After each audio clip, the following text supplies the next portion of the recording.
Wally Boots. Mud flaps. Hello and welcome, Carag, for all my flaps. You all there can call me Reprobate Gamer. I'm very pleased to see you on this lovely Sunday. Welcome to this next session here at the Emerald Collective. I won't be your GM today, you're all glad to know. Instead, we are handing the reins over to the masterful Wayne Talbot, who will be games mastering us through this mini Daggerheart campaign. I shall hand things over to our esteemed guest in one moment, but I always, as always, have a list just for Ravens Ranger to listen to. We stream live play several days a week here, most often Tuesdays, Thursdays, and Fridays, with the occasional bonus stream here and there, such as today. On the schedule this week, we are back in Andromedus on Tuesday, where deep underground the party stands before the gates of Kazum. An army of goblins stand in their path. Will Farkin's assistance be enough? I'm going to say no. Carrick, any comments on your stream as you are the GM? Yeah, pretty much shit's about to finally really hit the fan in this campaign. And I did ask Dave to send me a Balrog stat block, but he didn't yet. So they're lucky for tomorrow or That Tuesday. means they just get the purple worm instead. That's all fine. On Pretty much. Thursday, we give our technomancers a rest, just for a bit of a break this time around. On Friday, we welcome another community-led stream. This time, we are very excited that Anthony, without the H, will be helming a new game system to the channel, Morkborg. Morkborg is a rules-light but brutal system with its roots in old-school D&D and firmly treading in dark, nihilistic, heavy metal settings. Kind of like Daggerheart, honestly. On Friday, what can we expect from that game? Well, everyone across the Dying Lands knows the end of the world is coming. However, seems like our group of scum may have a second chance as they find themselves awakened in a perpetual graveyard. Will they escape, or will they be put to rest a second time? Kind of hoping it'll be the second time, but we are really excited to see that. We're all really looking forward to seeing Walkbook on there. We've been long talking about it on our Discord server if you've been long-time followers. So Anthony's it's been nice trying to to convince me to play it for 3 years since the very first AdventureCon. So it's well overdue. It's absolutely well overdue, so we are very much looking forward to seeing that system on there. Beyond that, we have our other long-running actual plays, either coming up on the Discord, sorry, coming up on Twitch even over the next few weeks, or you'll find some of our off-stream games occasionally here and there. Keep an eye on our socials, particularly the conversation will continue on our Discord server. That's why I mentioned it. Those of our mods can put the exclamation Discord in the chat and you'll find the link, or it's just straight down there. Scroll down, slightly down just for a moment. We'll let you see, and then come back up and see us, our beautiful faces. Not me, the rest of the players here. For those who are watching to this stream, who are regulars here, thank you very much. Get yourself settled. We'll see what Madison chooses this time around. For those who are new to the stream, welcome to the Emerald Collective. Welcome to Daggerheart. And if you want to do more than just watch, you can influence the game by using channel points, Twitch bits, and even subs to provide boons, healings, and fear and hope. Fear and hope, are you hear you say? Wayne, take it away, please. Hello, thank you very much, Rep. Cheers for that. So, welcome to everyone who's joining us on the stream. We are now into episode 6 of our Daggerheart campaign. It's turned into a mini campaign, like all kind of mini series. It's turned into a bit of a kind of a larger adventure than what was originally intended. But where we last left off, the adventurers had escaped the city of Parliament, found themselves in a now strangely adapted and changed wilderness surrounding the Dreamsphere that has been influenced by the magic that is leaking from it.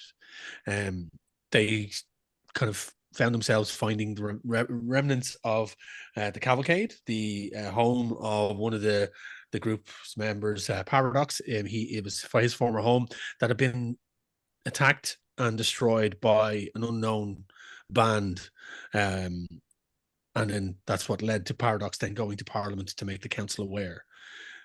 Noticing that the surrounding area of the cavalcade was infected by the leaked magic of the Dreamsphere, which is shimmering off in the distance from the group as that is their final destination. That's where they're planning to go.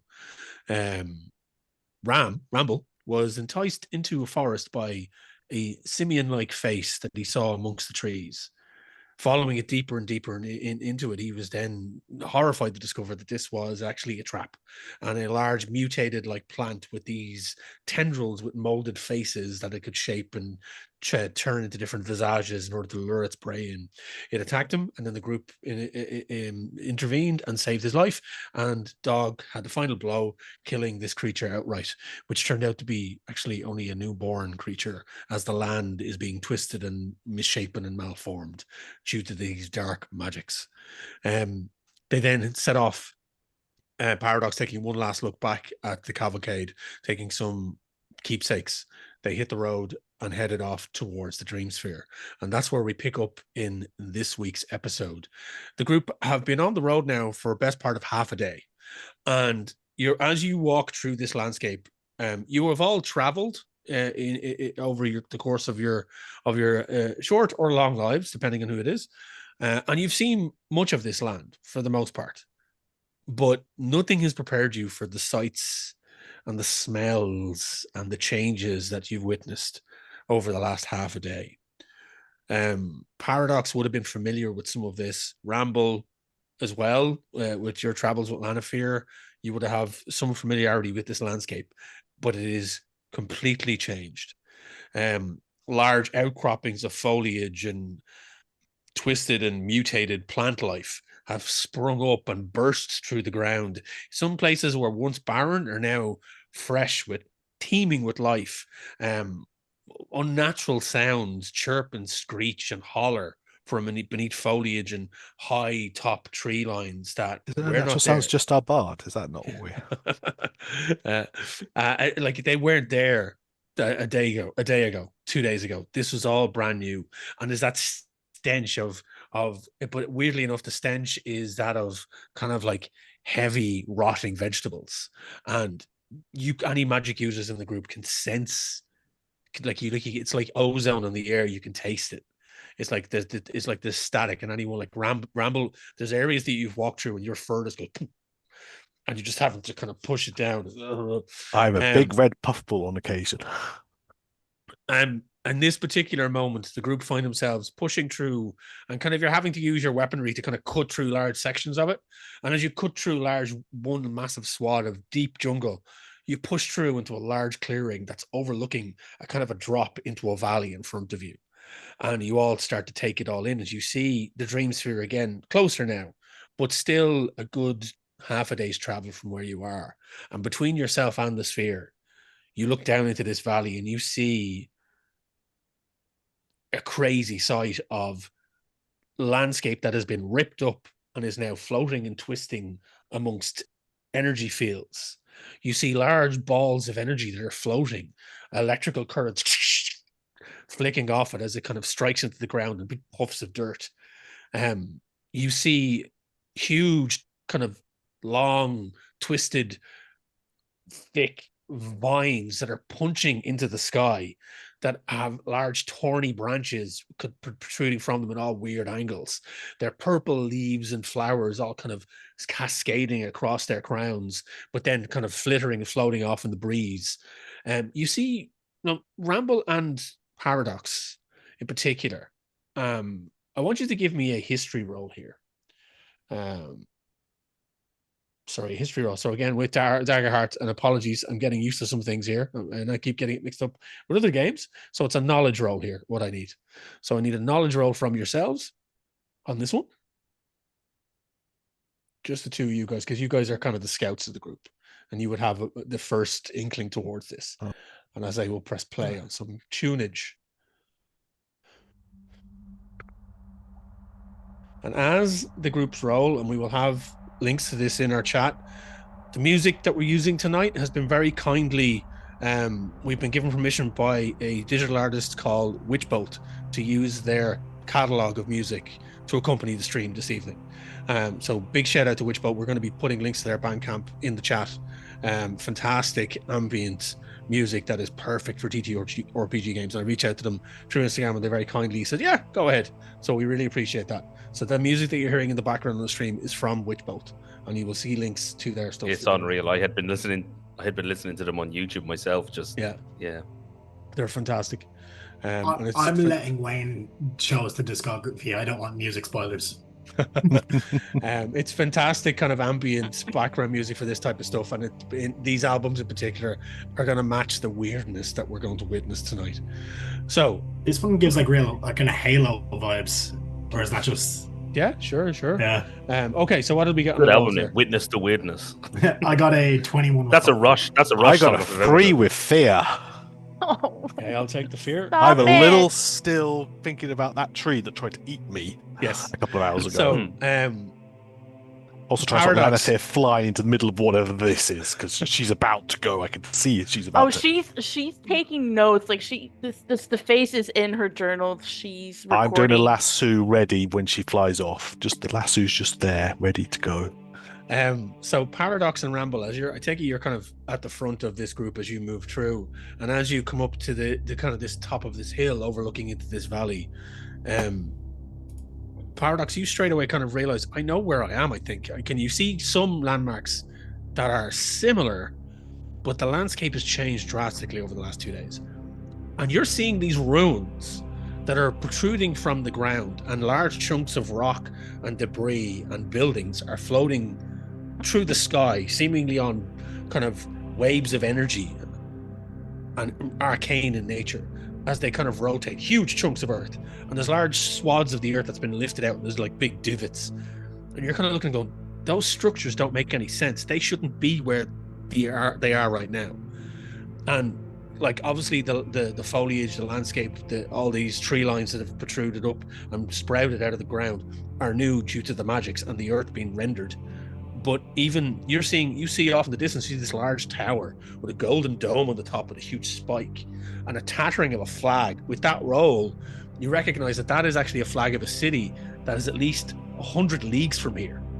Yet the rune from that city is here in front of you, about 10 miles off in the distance. That is really, really not good. That should... What's the name of that city? The Cusp's Charge is the name of that particular city. It's known, with that higher roll, you would know because you rolled quite well. Probably Cusp's Charge is a recruitment town for the Army of Parliament. And it's one of the border towns on the eastern coast. That tower should be on the eastern coast. That's from Cusp's Charge. That should not be here. I'm kind of thinking most of this should not be here. Well... Isn't it wonderful? Terrifying, No. but there's a fine line between things that are terrifying and beautiful and fascinating. Oh my goodness. I never would have anticipated. Just let her carry on. She'll get out of the She's system in not about here. 5 Rambling, minutes. Just to kind of, I suppose, give you perspective on it. If that's actually the tower from Cusp's Charge, and not just something the Dreamsphere's created, a lot of people are probably dead right now. I mean, not necessarily. It could have been there are portals in this world, and maybe just that bit of it's come through. I mean, yeah, but what happened to the people in the tower? I suppose that's why we're here to find out. Well, actually, no, we're here to get into the Dreamsphere, find a But joke, we're and put an end heading to this. that way, aren't we? How are we even going to get up there? So Well, I can fly. You can see down like into there is a pathway. It's partially covered in sections, and there is a road broken and twisted, and like paving stones are upturned and erupted from the ground as large roots have kind of dislodged them, and you can make it out. Ramble, you kind of following Paradox's kind of pointing and giving him, you start to take it in. Obviously, you didn't see much with that roll because you're kind of still a bit shook with the whole plant trying to eat you thing. But you're kind of looking at this going, it just feels completely wrong. You're in tune with nature. You're in tune with the kind of the gods, and you just know this is abhorrent. This should not be happening. Those three are having that conversation. What are Dog and James doing in this moment? I think James is sort of keeping back, and he's just watching the scouts do their heckin' scout. So he's sort of, I think he's sort of contemplative about the conversation that he had with Silt. Was that last night or was it today? It was the night before. Yeah, the the night conversation before. with Silt. So sorry, did we get a long rest? You did. So you just put your heads down for the night, and you woke up, and before you had travelled a short distance, and you found a cavalcade, and then you had the fight. Cool. But you'd had that conversation with Silt. Silt is periodically appearing to you throughout this journey. And just to remind anyone that's watching or any new viewers, because I think we had a few new people that joined us at the start. Silt is a supposed entity that appears to James and has made a deal with James to give him untold power to become the best metal bard that he can be. I have a stress point. Should that be gone? If you garnered that stress point after the long rest, no. If you had it before the long rest and you decided to clear the stress point as part of your rest, yes. Could I've because I can't really remember which I did, but there was something else I could have cleared instead of stress. Used the stress point to trigger one of your magics. You did. In so that you fight. had in the Excellent. fight. That's cool. So you had activated something because That's Dog right. Dog had been kind of mesmerized by the plant, and you used the stress to save him. Cool. So Grand. So that's cool. He's. I think James is sort of hanging back and just keeping to himself for now. He's ready to go in case there's anything. Do you know what? He might sort of keep an eye behind us and see if there's anything sort of following or trailing us. Wayne, real quick, could I use my minor health potion? Because Paradox looks beaten. Yes, you can indeed. I will allow for that. Does that only heal people that like mine gold ore and coal and things, or you don't know what Paradox's background is? He's it only heals you if you're under 18. Yes, It's non-alcoholic or 100 feet below ground. Yes. Quick, take this virgin health potion. Okay. So James, as you've been traveling for the last while, fully healthy. Nice. And Silt has been checking in with you every now and again, and also to make people aware, while Silt only appears to James, Silt then made himself aware and known to Dog, because Dog had questioned James on the situation. So Silt had made himself, and they kind of come to an accord of some sort. I was actually going to ask if I know I could last night, but was I seeing Silt now? Yes. Whenever he appears. Yeah. He when he chooses to let you see him, you can see him. So and it's at this moment that, like, as the ominous music kicks in, there's a large kind of it's like a lightning storm moving across a plain, as these huge balls of purple and blue energy, massive, like gigantic balls of energy, like the size of about 10 men, top to tail, on top of each other. Like, it's huge. A lot of men. And there's a like not that it's raining men in any way, shape, or form here, but it's these balls are just roaming across the plain here, and there's large sheets of lightning. And yes, Dave, still choose the bear than large balls of 10 men. Large balls, approximately 10 men, 9, 10 height. Depends on how big the man is. And these things are going to say not a great measurement system. I need everyone to give me a perceive roll really quickly.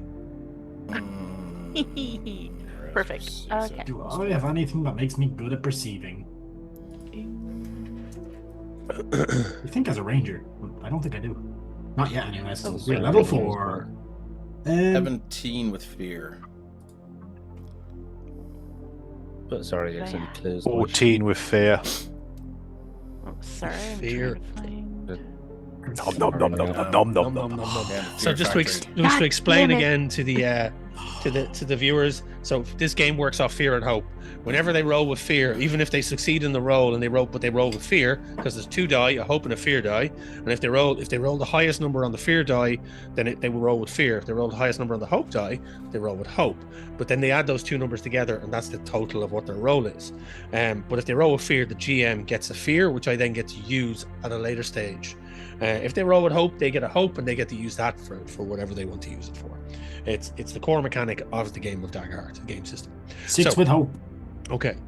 Paradox is distracted. 11 with hope. Yeah. Okay, let me look at these lovely dice rolls. We now have our roll 20 and demiplane integrated, so I can see all these beautiful color-coded dice rolls. So, straight off the bat, Cat and Ramble,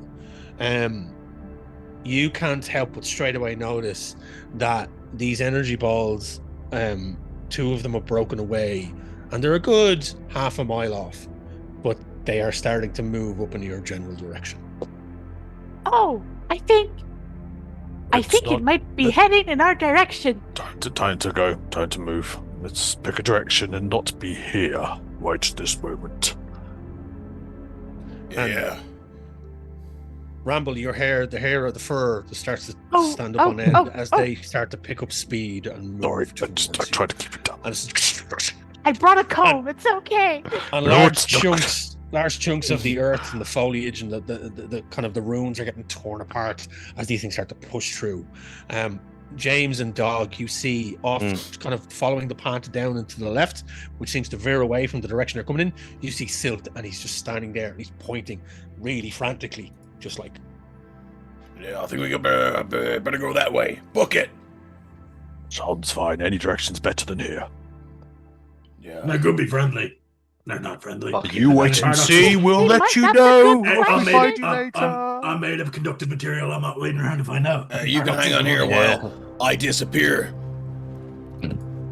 and as all of you single file to start pegging it, and it's a slope down, so you're like, boom, boom, boom, boom. You see these balls just start to turn, and they turn on an arc and start to chase, and a chase begins here. So what's happening here is that they start to pick up speed as two of them, massive. You feel the arcane energy, kind of the hair on the back of your neck or the fur stands up, or your chitin armor kind of starts to vibrate as the group are legging at full pelt. These entities are just, and they're pushing through, and anything they come within close contact with, it's like, and it's like, and the debris starts to rain around you as large chunks of rock as you are all pegging it. Now, I need everyone here to give me a roll. We are going to go with an agility roll here. Specifically, you can either use your sprint, dodge, or leap option. And you have any experiences here that you want to spend hope on? Any tag team movements here you want to do? Everyone essentially is trying to get away from these energy entities and also dodge debris and not get hit. Okay. I'm going to make an argument for Lanifear's. One of her experiences is called Intrepid Explorer. Okay. And it's a very the Mummy Evelyn, I'm a librarian kind of sort of excitement and fascination. Like, yes, there's fear, but it's like, oh, this is so thrilling. So like I think it gives her that push that she needs to, like, she is flying at the moment, so she will have a bonus to evasion if it's pertinent. You're really small, so you're and she's also very small, so yeah. I feel like she's booking it. Like, she's just it's like just zoom. There's like large rocks are starting, and you're just you're spinning yourself around and you're zipping through areas as these and large chunks of the earth are just getting exploded beside you as these entities are coming closer and closer. So Lanifear, you by all means you can use that experience. You spend your hope, and you can add that to your dice roll. Does anyone else want to do anything at the moment as a group or together? I would like to ask if I could use my Cavalcade Ranger experience. As in, Paradox is used to like dangerous terrain and stuff, and he's going to use that to kind of like, as some of the rocks impact, he's going to like use this like, you know, agility gained through trials and like, you know, situations where he's had to maneuver in like difficult terrain to get away from a monster or chase a monster that had attacked the caravan or something like that. And he's gonna, like, one impacts directly in front of him, he mantles over it and then tries to use his hands to flip himself and send himself launching through the air. I'm gonna roll, add a +2 to this, please be good. That's a 15 with hope. Okay. That's actually. Yeah. So I have natural climber, so I get advantage on agility rolls. Can I give that to James or Dog? Because I can also use my acrobatic to get a +2. What I'll allow you to do here is you can spend 3 hope and you can do a tag team action. I don't have 3 hope, sadly. So okay. All right. I'll just have to use. I am hopeless. I'll just have to use 1 hope then to add 2 to use my acrobatic, but then I roll with my advantage myself. Do you have an experience that you can use? Yes, I'm using 1 hope to use my experience of acrobatic. Excellent. And then I've also got advantage from being a simia. Nice. And I am a natural climber. Excellent. Wayne, I have a bit of an unorthodox suggestion. Because how big are some of these rocks? They're varying size. They go from like the size of your head to the size of you and James put together. Could I say that, because my agility is low, so could I say that if Dog fails, as in I'm going to get hit by one of these rocks, can I, instead of an experience, spend a hope to try and make an attack with my tower shield to try and bat it aside and essentially juggernaut through it? Nice. I'll allow that. I'll allow you to use that as kind of like Assuming you're also spending hit your the hope, attack and that's roll. your action. So you'll do your attack roll if needs be, but that you can give me an agility roll, and on top of that, if you were going to get hit, you can use your attack roll and see. So you're literally just charging through. So if anything hits you, it's like, fuck it, I'm just going to keep on going. So you can like use your shield as a cover, or you can bash it and stuff. I thought it would be too unrealistic to ask if he could try and cut one of them in half with the massive sword. We are in a world of fantasy and craziness. Nothing really is without the realm of possibility. That is you 13 with fear. You also did cut a giant tree creature in half with that same sword. I in the last did. session, I did. So You Maybe are if also it's made inspired of by sod. guts, and guts. If you get in the way of the Dragon Slayer, you die. So Well, this is James, you're the last one. What is James doing in this moment? So the last session I used rally. This is a session by session ability. So once per session, as your party prepares to enter a dangerous or difficult situation, describe how you rally them. And give yourself and each of your allies a d6 rally die. Anyone with a rally die can spend it to roll it, adding the result to an action roll, reaction, damage, or clearing stress equal to the rally die result. That's cool. At the end of each session, all unspent rally dice are clear. So anyone that had them last session are gone. Could I do that? Yeah, To try and help people. in this moment, as you're running and dodging large falling debris, how do you rally your team in this moment? I think he'll just go. He'll pull out his lute, his electric lute. And he'll play a I know the music is surging as you're doing very this. very cool sort of minor power chord, and he'll go. Yeah. If this isn't the definition of rock and roll, I don't know what is. And he'll just start playing something like one of his old classics, Reek and Employ. Okay. So everyone give me the a lot of you give me the roll already. So roll there for that. He's rallying everyone in this moment as well. So you can add a d6 to your rolls if you want to. In this moment, you have the rally die if you feel your roll is too low. If you feel your roll isn't too low, you can hold on to that rally die until you need it. how am I feeling with a What is the 15 roll now? you need? So you have to beat a 15. On what is it, dodge or? It is going to be on a sprint or a dodge or a leap, whatever you want. It's essentially an agility They're all roll. the same for I me. need, Okay, here come the dice. I needed that rally to get me past 13 to 18. Yeah. That's a 22 with fear. Oof. He's sprinting. You break a stream. So James goes into a full like, and you just see lightning as Silt kind of just grabs you by the shoulder, and there's a surge of energy as he kind of runs ethereally with you. But lightning seems to kind of charge up your loot, and it kind of shoots out, and there's a couple of rocks that are very close by, and they just fall into dust around you, and you manage to push the way through. Who got below the 15 mark? I did, but then I used the rally. You used the rally die. All right. That's fine. I got 13 and then That's rolled. Carrag, you're below at the minute. Do you not want to use yours? I'm 15. Carrag is You're on 13. 13 is 15 the in roll. my hand. There's 13 on the Says rolls. 13 on the I roll also here. Are see you 13 with hope. Because you got a minus. No, Ben's a -1. Where is he? I used an experience to get +2. That's 15. That's included. That's what 8 included. plus 3 is So- 11 plus 2 It's- is 13. It's 13. not, because that's my natural +2. Oh, did you not add the? Okay. So in demi Oh, can play, you you add- have to add the +2 separately. Yeah, I added that on. Okay. So it's a We'll 15. figure it You out just make it then. PvP, So to go as James kind of rallies dog, who's pushing through and catching some stuff on the shield and get kind of the rock start, any debris starts, and there's like kind of bark and foliage exploding around you as these massive energy entities fly in, and you kind of catch yourself and you see this large looming rock dog just coming down on you as the shadow kind of covers you. And then at the last second, James turns his loot, and the lightning just it's like a Ghostbuster, but crossing the streams. Yeah. It just carves the rock in half, and it just explodes into the side of a wall. You now find yourselves as Dog and James look up. You see a kind of a shape of a kind of a cave or a tunnel, and Silt is standing in the cave mouth, and he's waving towards as you start making your way towards that. And the energy entities all of a sudden just stop.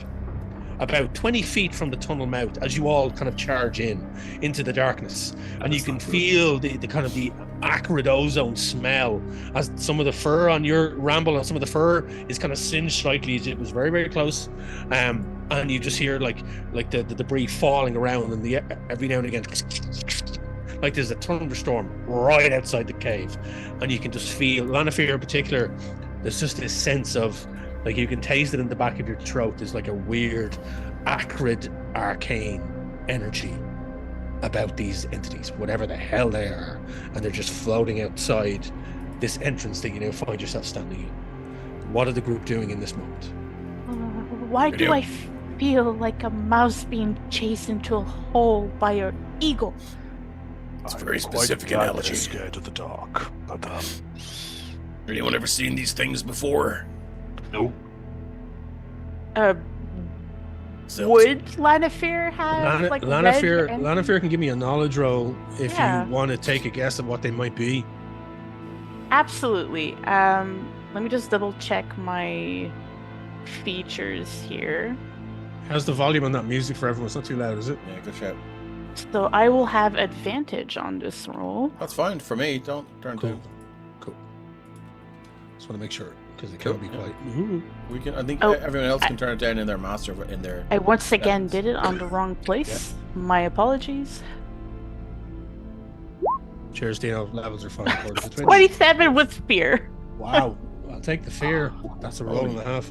Lanafir, like, even from as you kind of hover in the cave mouth and you're looking out and you see them, they're about 20-30 feet off and they're just hovering. There's two of them, one larger than the other, and you see these purple and blues and pinks in their kind of core, and there's like a white hot electric field around them.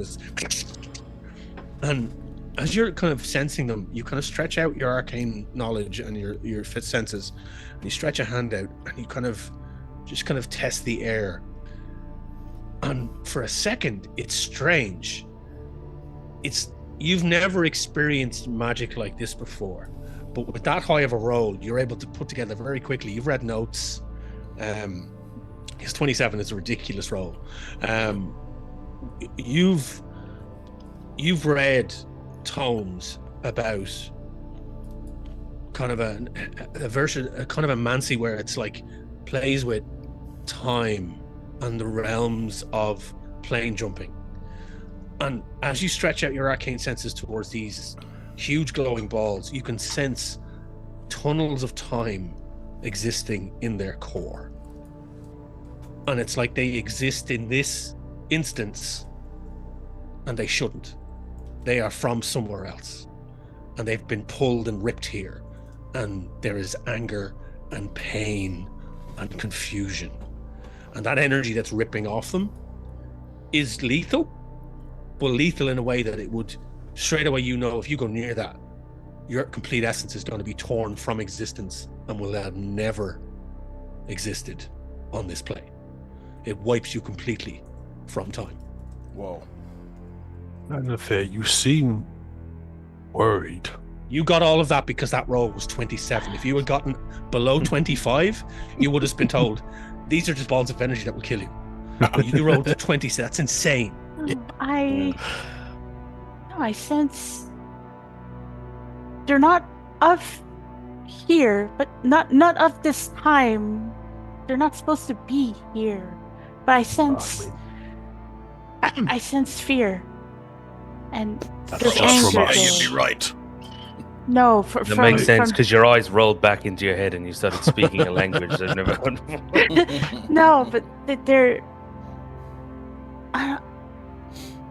just angry. They've been pulled from a place where they belong and they're not supposed to be here. But 1 second, and I think Lanafir is going to try and establish a telepathic connection with one of these things. Oh, Jesus. Oh, this is okay. Heavy. Okay. Yeah, let's do it. Yeah. Do we have a sanity tracker? I sense a very clippable moment here. Yeah, so she only needs energy to ball see from outside of time and space. Individual or entity in order to establish the connection. Whether it accepts or not I'll leave that up to you. So if the viewers Okay. were ever curious about the character creation process and stick with us. We're just about to provide. So apologies, I'm still getting over your suggestion of what you want to do. Is this a spell you want to cast? Telepathy spell. So you may open a line of mental communication with one target you can see. This connection lasts until you use the spell to connect to another creature. So Yeah, you're just essentially, you don't even have to cast. She's just opening her mind and trying to bridge a connection between themselves and this ball of energy. And Okay. I think she tries to push the impression of, we are harmless. We are not here to hurt you. Why are you afraid? Okay. Well, she is speaking for herself. Like, I'm not here Okay. to hurt you. Harmless? Not All here right. to A hurt few you. different things are going to happen here. Okay. Obviously, you don't have to Yeah. cast this. You don't have to cast anything for this. You don't have to roll anything for this. But what I am going to get you to do is, let me just check something on your character sheet. I want you to roll a presence roll here to see if you Okay. get any response. So you kind of reach out, and everyone watches. And Ramble, obviously, you're probably very close to Lanafir as they do this. And you watch Lanafir reach their hand out, and they make the connection. I'm going to start praying to Mahavira. That's what I And get you a rally dice. I will be using this rally dice in this particular situation. So, Lanafir, you feel heat at first. There's like a heat in the back of your mind, and it starts to build and build and build. And then your senses are just filled with light. And then flashes of imagery. It feels like it's about to overwhelm your mind as you just sense your inner consciousness burn as you are staring through time. Okay, As I'm it gonna just roll. pierces your consciousness, and you Ramble, you watch, and anyone that's looking at this, you see Lanafir's small form shudder with pain. I'm going to an add a invisible prayer dice to connection- that Nice. if we need to. As an So invisible I can add a connection 2, 3, seems to- or a 4 to this if Okay. needed. So, I have 20 total at the moment.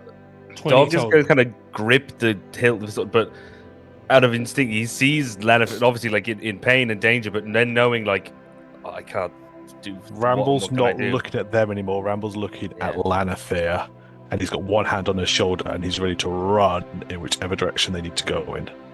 Lanafir, you just see light, and imagery just continues to flash. You see your own life. You see your childhood. You then, as Ramble is close to you, you see it. You feel an essence reach out, and one by one, you rolled a 20, and you rolled 20 in total. Okay. Yeah. If she needs more to pass this, I will add a prayer die to it. The DC was 20. Awesome. on the button, the DC was 20. As Lanafir shudders and twists, and you see her form, her tiny little form, and her wings flutter as this invisible energy of time pulses through her form. And Lanafir, as your arms go outstretched, you feel a connection with Ramble, and you see Ramble's life, his village, his childhood, Sorry. his family. You see everything. You see the pain he experienced. Who was the next closest in this moment? Who would be the next closest in the cave when you're all standing around? Paradox was talking to them just before, so I'd say he's probably in a similar Okay. area. In terms of who was running, I think James and Dog was supposed to be. Okay. We would have been last in. I You would have think. been last in. Yeah. So So let's just say that James and Dog are kind of right in the cave mouth. Paradox isn't too far away. So in an instance, there is a connection with everyone in the group. And you see a flash of all of their lives, every frame of their life. And when you get to James, Boo. there is a moment where you see a connection, and all of these different instances of what could be pierce your mind as it stretches out across the timelines.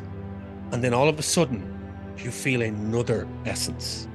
One other person is in that cave as you connect to the mind of Silt, Oh. as his Oh, essence is no. connected to James. And you see this individual, tall, regal, wearing these robes, kind of featureless at first, but then there's a blinding light. And all of you are seeing this, but this is happening in Lanafir's mind.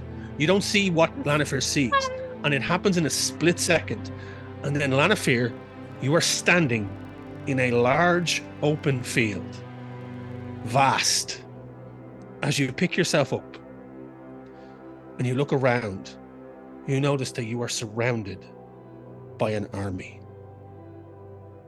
And you see a hill about 20 feet away with robed figures standing on the side of it as this imagery focuses in on your mind. You would know. You know your history. You know the history of Horizons Hollow.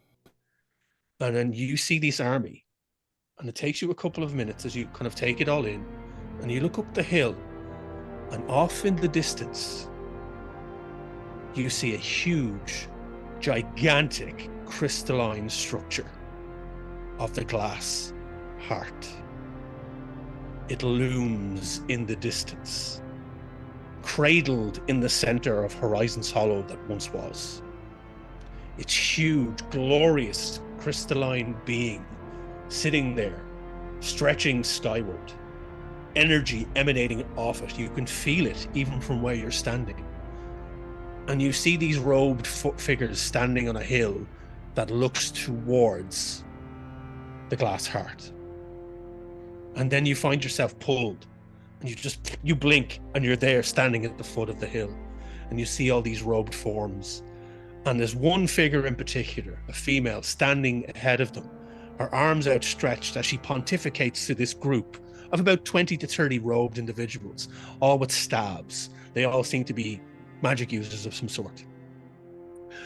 And as this individual kind of finishes her address, you see one individual step forward. A tall man, red hair, long red beard, plaited, young enough, in his 30s, with a large mantle of kind of greens and golds. He has a large ebony staff that's twisted with a huge kind of emerald at the top.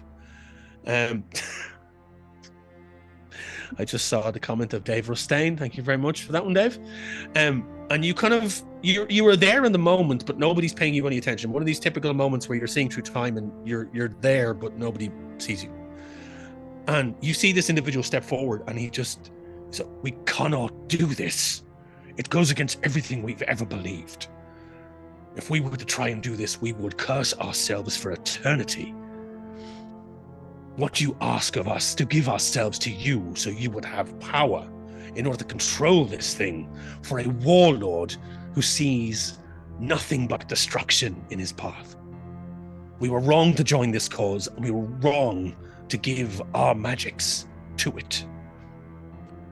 And the individual then stops and kind of bangs his staff as a punctuation mark kind of in the ground. The tall female form, she has a large kind of an ebony crown, similar wood or material of everyone's staff. They all seem to have the same type of staff here. And she steps forward and she just looks this individual up and down. Fenric, you have always been one who does not see the power in front of us. You wish to subdue us, keep us in check, give our powers to the masses and not have them serve us as they should. We have a chance here. We will be a coursing river of power through these lands. Our current will cover it, and we will control it all. And if you cannot see that, all you will be is the silt that is left behind. And she clicks her fingers, and he just erupts in flame, pain coursing through his body, veins pulsing with energy as he just turns into a ball of bright light. And she reaches out her hand and takes it. We have our first offering. And she just grabs the energy and sucks it into herself, and then gestures towards the glass heart, and a beam of light shoots into it. In that moment, you are pulled back into yourself, Lanafir. As you drop from the air, gasping, you hit the ground in the cave, and you slowly but surely come to, as you see not 4 individuals standing over you, but 5. As Silt is just standing behind James, his face now fully formed, with a long red beard plaited, his robes now gold and green, as he stares down at you, a shocked expression on his face. James, you kind of wherever everyone's looking in this moment, but Lanafear is just waking up, but she's just Yeah, And I I'm now think going to- her mind is on fire, and I don't think a bug can cry.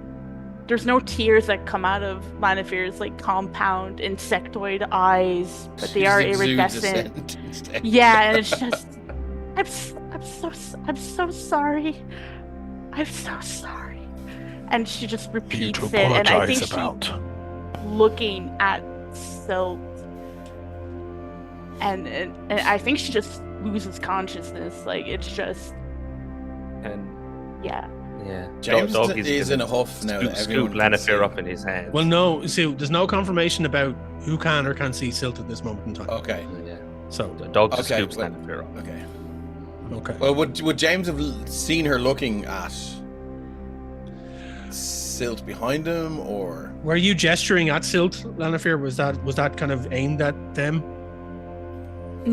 She wasn't gesturing at Silt, but I think as her body kind of fell to the ground, and I think she would have turned over, and it's kind of hard to tell where or who she's looking at, That's fair. given her insectoid eyes, but she would have been And looking you were there.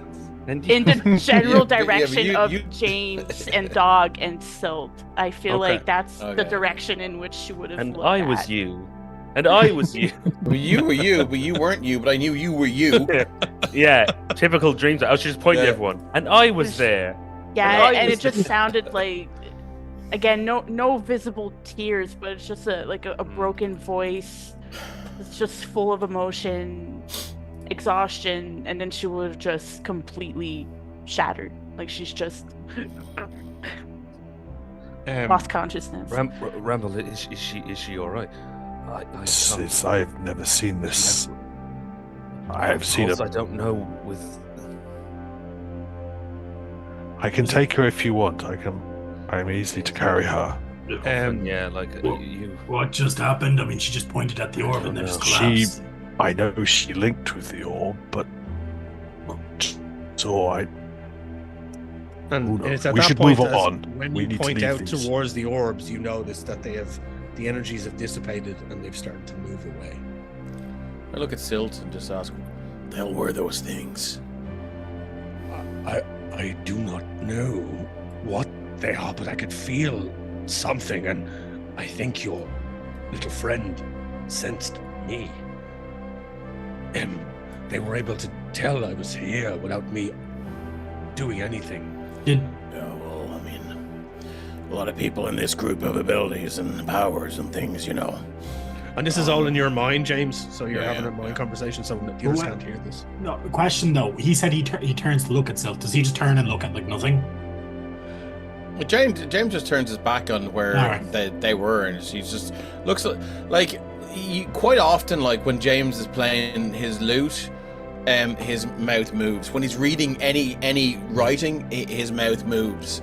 Just thinking out loud as well, it Just looks like. muttering quiet words. Like he's not like he's not thick, but he's I think he's kind of rather simple.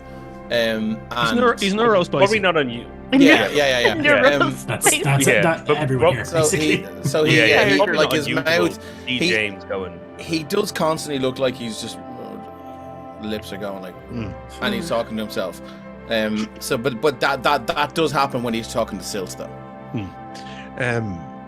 Lanafear, just as a bit of housekeeping in this moment, I know you're unconscious, but Lanafear, I will now homebrew this for you. I'll put it together. I'll probably have it for the next session, but you now have a new spell called Time's Window, which allows you to see forward and backwards in time a certain amount, depending on what you roll on the dice. That's so rad. Oh my Okay. god. Okay. So that's okay. just that. Again, this is the beauty of TTRPGs. Makes sense. you like From different Oh points my of God. view. Oh Oh my or God. from her? We don't know. She has to learn how I'm to very use the curious spell. about that one. Yeah. So Dino back in And Sears what reaction. the fuck, Wayne? I mean, that was gorgeous. Anyways, I'm gonna That's save it awesome. for the end, but Mm. like, Times Window is the name of the spell. I'm writing that down. I'm gonna homebrew that up because there's the beautiful way of doing Times Window is the most prog rock song I've ever heard. Yes. With a Don't be in a 12-minute rush to do bass it now. intro. Yeah, 12-minute bass intro.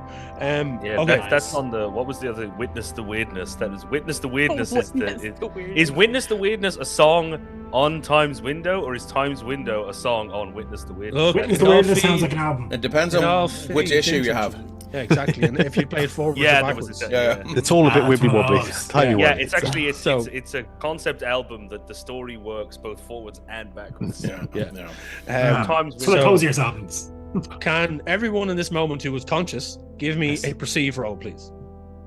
Perceive.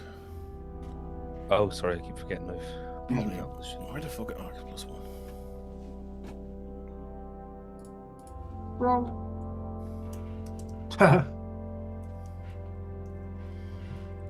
Sorry, a double rolled, but they're That is a Like to 15. say, wow. both same. What? Yeah, I got a hope. Thank God. but with hope though. Did 6 everyone with get hope? hope. Did everyone get hope? 7 with fear. There we go. Chalk it No, down. no. God damn you, Carrick.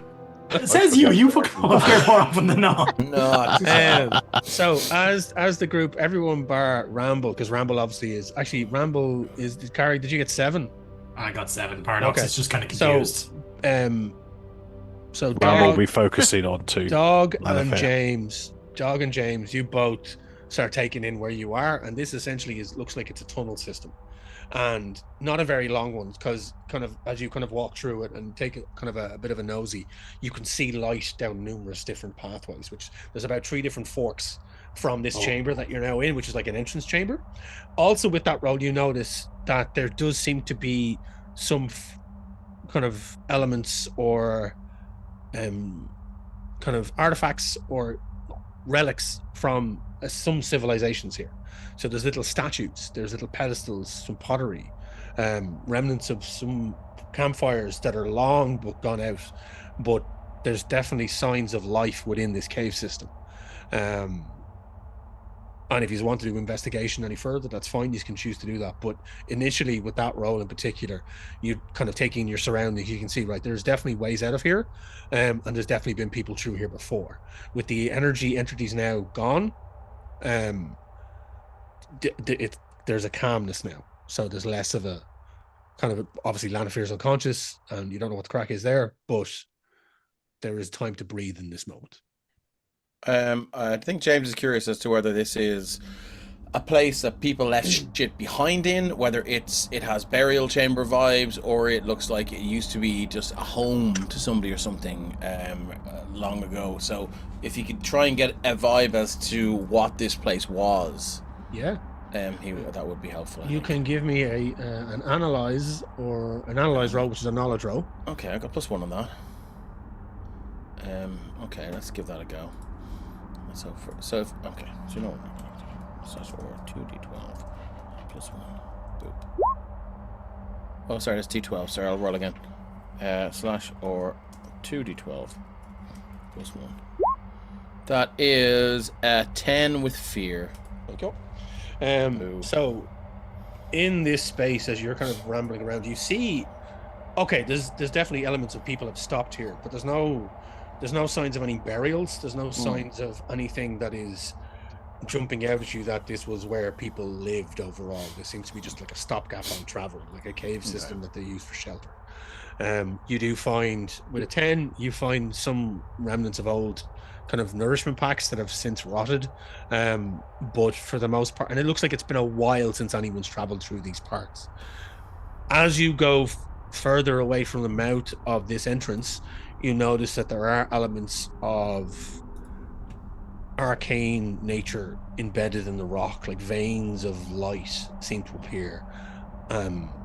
And being a bard and being of arcane of nature, with the 10 roll, you kind of get a feeling that this is actually part of the Dreamsphere magic. This is something new. This isn't something that's been here that all long time. It's eking its way. You can see it moving, like it's like mold moving through the rocks of the wall, and you can see cracks starting to appear, and there's an arcane hum starting to embed itself into this area. Okay. All right. Wayne, this cave system, is it cold in here? It's kind of. It's not, I mean, it's not chilly. It's not. It's chilly. not chilly. It's not cold. It, and you have that usual off in the distance, like bloop, bloop, of some water dripping somewhere. But it's not damp. It's a dry enough cave, hence the reason why people have used it as a dwelling to like shelter during their travels. But creeping wet. Okay, he was considering if it was, Dog may have tried to rekindle that campfire, because he is getting what he's not trying to show, and he's leaving Ramble and Lanafe be for, you know, he's hoping that Ramble, being a healer, can do something. But he was like, if it was chilly, like, you know.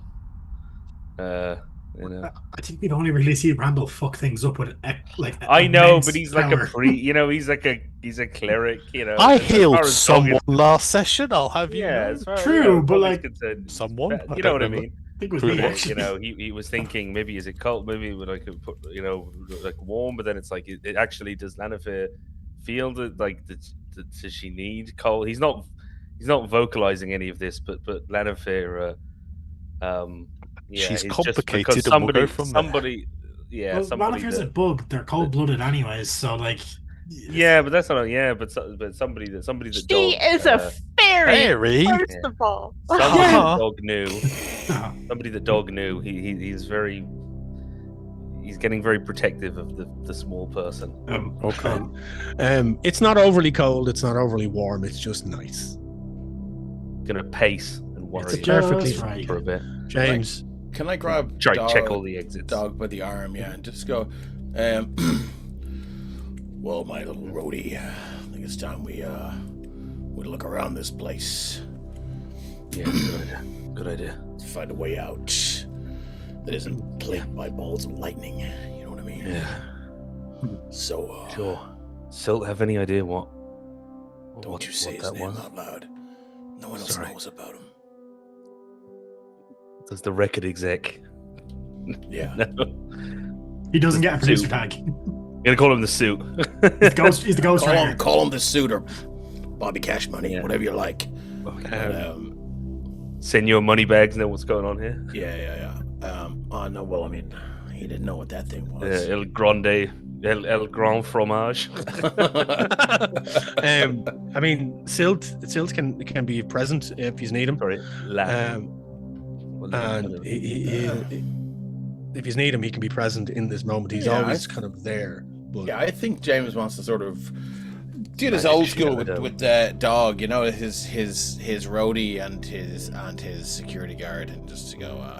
I Take a look around James the would. old school. Yeah, I think he would probably pick up that, like, Dog is kind of like behaving when, like, if you're in a particularly, like, sketchy situation and Dog is on his, like, on edge, like, checking all the exits, you know, what's this guy? Is this guy going to start a fight? You know, because he's roadie slash, you know, bouncer, security, you know, his, like, he seems like he's, like, tense and, like, jittery, kind of. so Silt Settled. does appear kind of close to one of the forks. So there's a further away, about 20 feet into the cave system. There is a kind of a fork of 3 separate paths that all seem to lead to natural light in some form, as you've done a small reconnoiter. But Silt kind of appears at the fork, and he's just standing leaning against the cave wall. And he's running his finger along the vein of energy that he sees. And he just looks up at the two of you. He's like, "We cannot stay here. We need to keep moving." Which way do you think we should move then? I remember these caves. When I was here, at the attack of the heart, we used them for shelter. They all lead generally towards the sphere. What's involved in recording audio with some of the crystals I have? Recording the audio, it's an arcane spell, so you can pump a spell into it, and it'll allow you to activate it. I would have a few of those just for like empty ones, right? Just for recording ideas. Can I record Silt's voice? Do you want him to be aware of this, or are you trying to do it on the sly? I'm trying to do it in the slide because You're gonna do like a Christopher Lee monologuing. Only because it sounded so cool, and James was like, "This would be a fucking amazing intro to a song." No other reason. Give me a hide roll. The kings of the old world. The I've always got a 5-second delay. James is an entrepreneur. He's a musician. Yeah. I love it. I love it. As a human 25-minute monologue 666. Okay, cool. So you want to The hide? number of the silt. Silt. Oh my god. The number of the beast. Okay, cool. So you want a hide roll? I should be good at this, right? I am not. I've got -1 on this. Oh shit balls. Okay, here we A go. bard good at hiding? Why would you think you'd be good at hide? You're going around being like -1. Here we go. Well, he doesn't hide. He's a rock star. Now, James, just to interject on this, to give you a bit of a flavor on this one, you do have an experience called Nimble Fingers. Oh, okay, that's fair. I will throw that in. So that is +2, and I'll spend a hope. Spend a hope and throw that in, yeah. So that'll be down to +1 then, or up to +1. Yeah. So it'll be 2d12 +1. I mean, that's better, isn't it? That's come on. Yeah, there's good guy GM in there for you. Thank you very much. All right. That just means Wayne has enough. Okay, that's a 9 with hope. So at least I get the hope back. So you're gonna get the hope back. I'm gonna roll for Silt to see if he notices. So you're rolling against. You're rolling against his perceive on this. Okay. Oh god. And I'm going to roll it in D20 so everyone sees it. That's so embarrassing. Okay. So how do I roll in D20? /roll / or 2d12 plus whatever it is. Well, it's a D20. 1d20. Okay, so yes, so / or space 1d20. Space 1.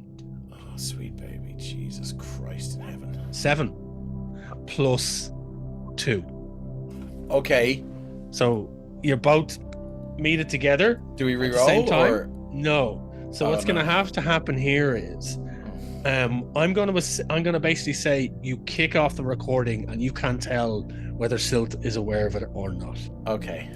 Okay. And he continues on with his kind of information. We camped here overnight, and it brings us close. I'm trying to remember, and I'm going to recall on this one for him. He does recall. He rolled quite well. He does recall, and he points to the furthest right tunnel, kind of, and you can see it does have the brightest amount of light, natural light. I believe this is the direction we need to go. But your colleague, she or they are injured. And I can't help but think it's partially my fault for some reason. What did you do to her? I didn't do anything. I think she could see me. But in order for that to happen, we had to have a connection. And I did not see you. How come I haven't followed my ass? Well, because it's a willing connection. Same with your dog here. It's a willing connection.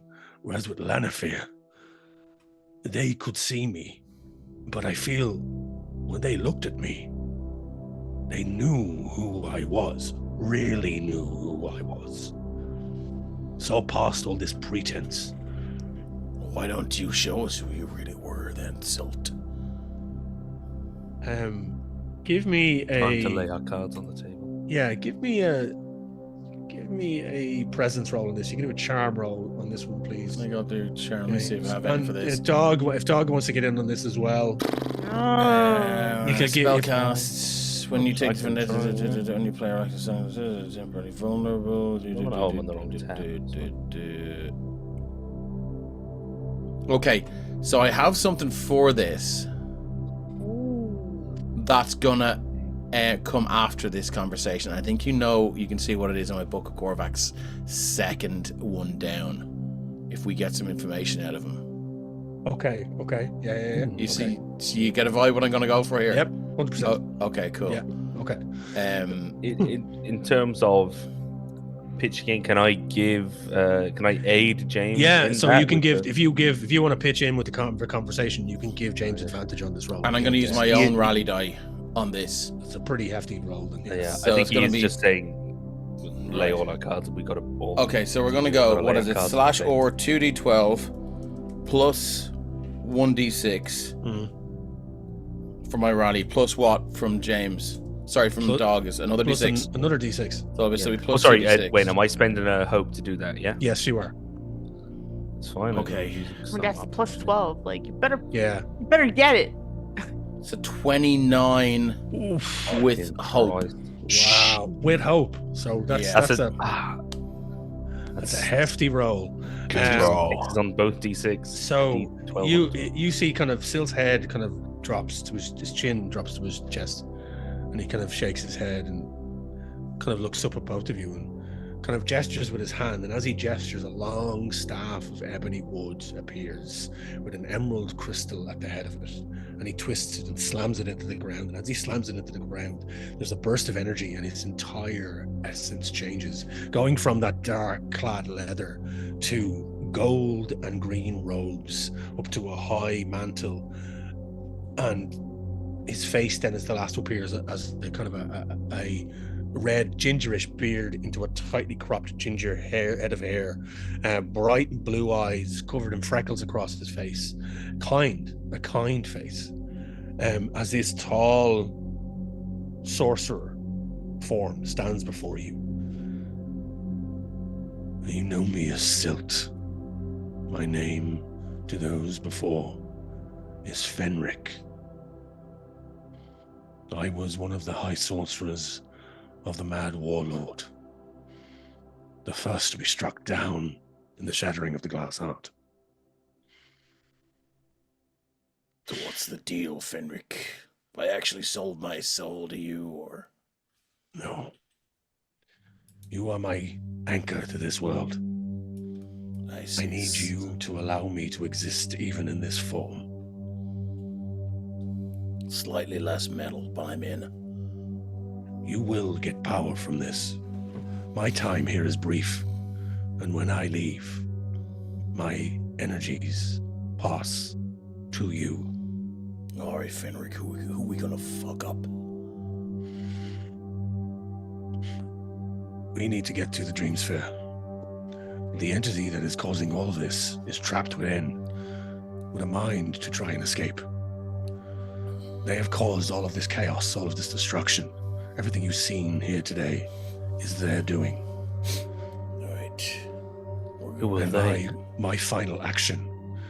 They do not have a name. They are an entity created from malice and hate. The reason why the heart shattered. They exist trapped there. But they are slowly but surely making their way out. This is what you've seen. This is what we must stop. As well as retrieving. Actually, I don't know if Silt actually is aware of the Zook mission. I don't know if that was shared with James and Dog, was it? I don't think they would have kept I it don't secret. Yeah. Yeah, So if I think if they know whatever yeah, base, cool. like what anyone else would know about the cavalcade. As well as returning the cavalcade to full strength, which is one of the locks that keeps this creature in its prison. Now that it's gone, they are able to push, and soon the sphere will crack and shatter. Gotta get in, kill it before it breaks. Yes. Alright, It has people doing its bidding.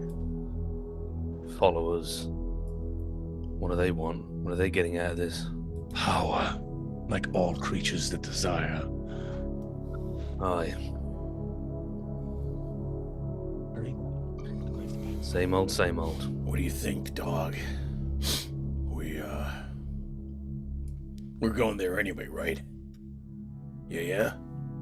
I think it's time to crack some skulls. Yeah. Then we gotta seek and destroy. Fucking hate magic. Hey, it works for me sometimes. And at that moment, the Fenric or Silt he's like, I can see why. And he gestures to kind of the world. Yeah. So, while all of this is going on, while this conversation is happening, Ramble Paradox are with Lanafear. In this moment, Lanafear, you're kind of swimming in and out of consciousness. The kind of the power that was pushed through you is now starting to dissipate. Paradox and Ramble, what are you doing? As we've joked in chat, they're playing cards. Nah. Paradox is likely pacing back and forth. He feels like he's being left out of the loop on something. Because obviously he doesn't know what happened back with what's his face, the not tiefling Inferni guy. There, he has this weird feeling that people aren't telling him something. Now all of a sudden Lanafear looks at something and collapses. He just feels like he's missing information. Piece of the puzzle's missing. The picture is he's not. Ramble doesn't care what the two humans are talking about. Humans mutter all the time. It's by the by. He's meatbags. He's trying to spiritually see if he can work out what's wrong with Lanafear. He's trying to work out because he can see this isn't physical. So he's trying to now, and he hasn't necessarily got the capability to deal with something spiritual. I mean, you can definitely give me an analyze roll if you want to see if you're just checking out Lanafear for vitals or whatever, looking for anything that might be influencing. Sure. I have no bonus to this, but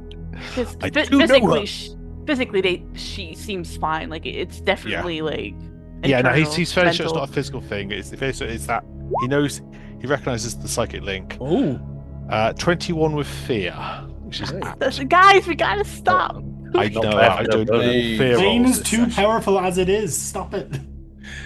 Stop it.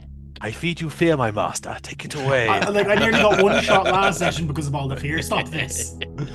Ramble in Wayne's ear like worms there, I feed you more fear, master. There's more fear. My lord, this is a means to deceive you. Saruman has always been our friend and ally.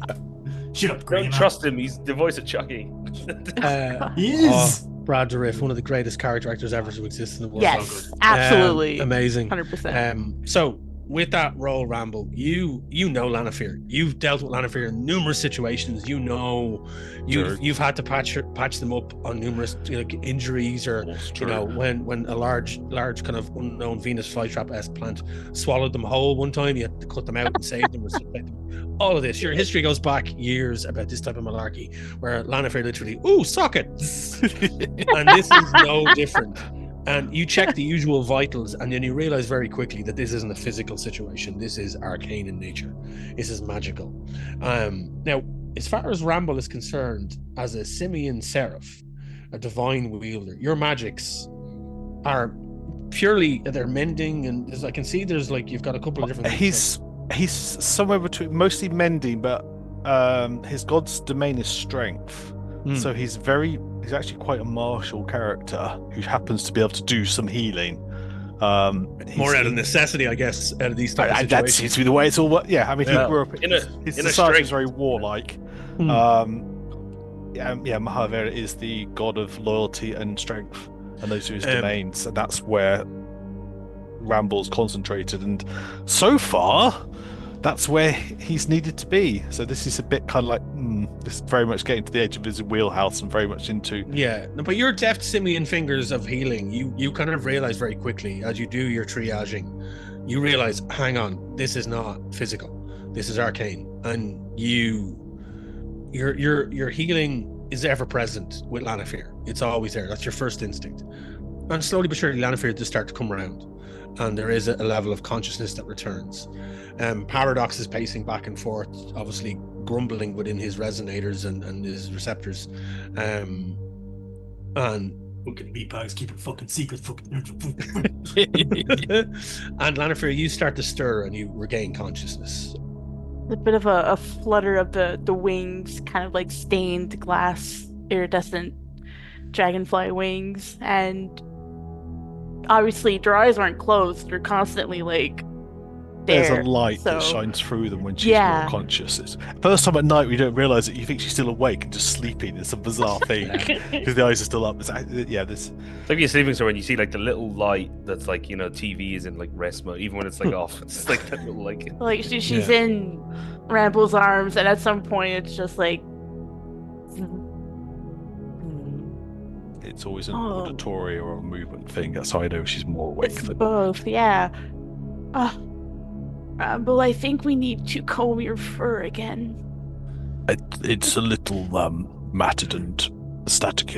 It's good to have you back with us. No, it's very comfortable. Do I have to get up? No, it's Nice. fine. We need to move, but I can hold on to you while we move. Oh, no, you're right. I forgot for a moment that we were. Oh, and she kind of like sits up a little bit. And Lannifer, as the cave comes into focus, you see off in the distance, with the kind of framed by the light of the tunnel that Fenric Silt is telling James and Dog, this is where you should go. You see framed in that light 3 figures, one of them being Fenric himself with his staff and his robes, and you see James and Dog in full conversation with him. I think we need to have a group discussion. We have a new friend within the group. Did you bring someone with you from those? Oh no, it wasn't me. It wasn't me this time. But they've been here for quite some time, I think, from my understanding. And you see kind of her head kind of pivot towards where James and Dog and Silt are, and she'll kind of raise her insectoid limb and kind of wave. Fenric Silt turns to both James and Dog. I do not believe this conversation is private anymore. And he kind of gestures his head over towards Lannifer, who's now sitting up and kind of waving over at the 3 of you. Ramble, did she hit her head when she fell? There's no one else over there. It's at that moment that Fenric just turns to James and says, apologies, and he clicks his fingers, and but Ramble and Paradox, you see this figure form into existence. There's an axe ready to go. Yeah, Everybody No! calm No, down. wait, Instant wait. the bow was drawn to fight. Everybody Wait, calm the fuck down. And it's Please. at that point we're going to go take our break. Excellent timing. Thank you very much, chat, for being with us. We'll be back in 5 to 10. Stay tuned, and we will see what happens next.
She's so cute. Hello and welcome back. Before we resume, do say hello to Fizzgig in the corner there. We also want to say our thanks out, starting with our Technomancer, who is It's a Map tonight. Thank you very much. Look down below. There is a tip the Technomancer button, so she can get the coffee she requires to keep us looking wonderful on these streams for you. Artwork for the characters for tonight is from Hero Forge, created by the characters themselves. The map of Horizons Horror is from the Daggerheart campaign, but coloured by our very wonderful GM, who you might notice he's got some artwork pieces scrolling up and down there. You may have heard of one or two of them. Have a look. We're also going to do a special shout out to the music in this session. As mentioned at the beginning one, this is provided by Witchbolt. You will find Witchbolt pretty much everywhere, having looked into all these things. He is a dungeon synth, dungeon ambient artist. Makes all his own stuff, does not use Gen I, which is great. And you can check them out on Instagram, YouTube. You can find them on Bandcamp. You can find them all over the place. You are looking for either at Witchbolt Music or you're looking for Witchbolt 1. Even just games on itch.io. So go and check out there and see what they have. So thank you very much to Witchbolt for this wonderfully atmospheric music that is fitting in the vibes so marvelously. If you do want to catch up on a missed episode, we've done that bit. No shooting it. I will skip round. You will find a whole selection on our YouTube channel of previous hits. You're looking for Emerald Collective Podcast, where you will find 5E, Blades in the Dark, Shadow Dark, and in audio format, an entire Call of Cthulhu campaign. Talking of grim dark stuff. No Silver Linings is a complete adventure created by friend of the channel, Mark Corrigan of Shonut Games, and is available on drivethroughrpg.com. He is also the keeper for this campaign as he introduces a party of the horrors that are to be found in Silvermines, County Tipperary in 1919. There is a prequel to that as well. You might find on drivethroughrpg.com. So if you prefer your audio adventures in podcast flavour, you'll also find coming out onto the special podcast channels, The Violet Madness. This is Mark Corrigan's D&D 5e creation of his own, very own, as a party across the land of Gastonia in an attempt to rid that world of the titular magical disease. We have previously shown this on this channel. It's marvellous, but podcast episode 0 will bring you up to speed of what's happened before, and there are now 16 episodes you can find. But if you check for your podcast platforms, you'll only find 15 there, because the 16th is only available for people who are on our Patreon. If you head over to the Emerald Collection, we did do that deliberately, you can also, in addition to receiving earlier access to this wonderful podcast, you can get original maps, magic items, and monsters every month with a special theme. You can use them in your own game. Feel free to do so. Just a little bit of credit if you put them in anything that's paid for, sure. In addition to the podcast release, in addition to all that freebie stuff, you will also get select discounts at select items at drivethroughrpg.com and discounts on commissions from It's a Map IRE. In addition to being a wonderful technomistress, she is also the map builder for a whole bunch of stuff you will see on this channel. Go to the Software Saga, for instance, just as an example there. And we will also get discounts from Liv Shangavi, formerly Zorp's Art. You will even get a shout out on stream, and tonight's shout out goes to Dean Kearney. He brings some wonderfully colourful characters to the streams he appears in, and we're never entirely sure what brand of madness he'll be presenting, but it'll always be entertaining to watch. I believe that is all that there is from me. Let's get back into the action, and I believe we were about to go into no. Wait, Well, we might be. We don't know yet. Oh No, no. no, no. As Fenric becomes visible to the entire party now at this point, Ramble brandishing his axes, Paradox pulling his bow. I think it's his bow out, isn't he? Yeah. Yeah. He's out of range. He's not going to pull the short swords out. He has Yeah. to run. So, in this moment, I need to press play on music. Boom, boom, boom, And boom, hang on, boom. apologies. No. It will not be the combat music. So he was stand there. Fenric kind of stands. He gives a gesture, a very slight gesture of his hand, and his staff disappears. It just kind of shrinks in itself and folds into time and just goes away. And he's there with his hands up. He's like, "This is kind of futile, as I am non-corporeal and cannot be damaged in any way." Yeah, I've killed ghosts before. He's not a spirit. Everybody calm down. This is the CEO of a record I think company. This is the trust circle. I think we are long overdue for a group discussion. I don't need to, but I'm going to put my hands down. It's okay. more of a representation of my form rather than anything else, but it doesn't mean anything. It is a pleasure to make your acquaintance correctly and presently. I am Fenric Blackstone, sorcerer, and former Crossroads demon to your colleague, James. No, what do you mean, former demon? Well, clearly you're not a demon now. Well, I we mean, don't- that remains to be seen. Yeah, Demons that's- can change their yeah. form. It's very complicated. What do you know about this, Lanafir? Well, this is Mr. Heinrich. I saw Mr. Heinrich in Fenric. Fenric. Sorry, Mr. Fenric. I'm sorry, my mind is Heinrich is still a quite... maneuver that you do to stop someone joking. And Heimlich, actually. That's a fair point. That is a good point. You are correct, Fenric. No, when I connected telepathically with the entity, the electric ball of arcane energy. Yes. It certainly felt that way in my mind. Woo. No, I was sort of shunted through time, I think. Okay. Or aspects of time.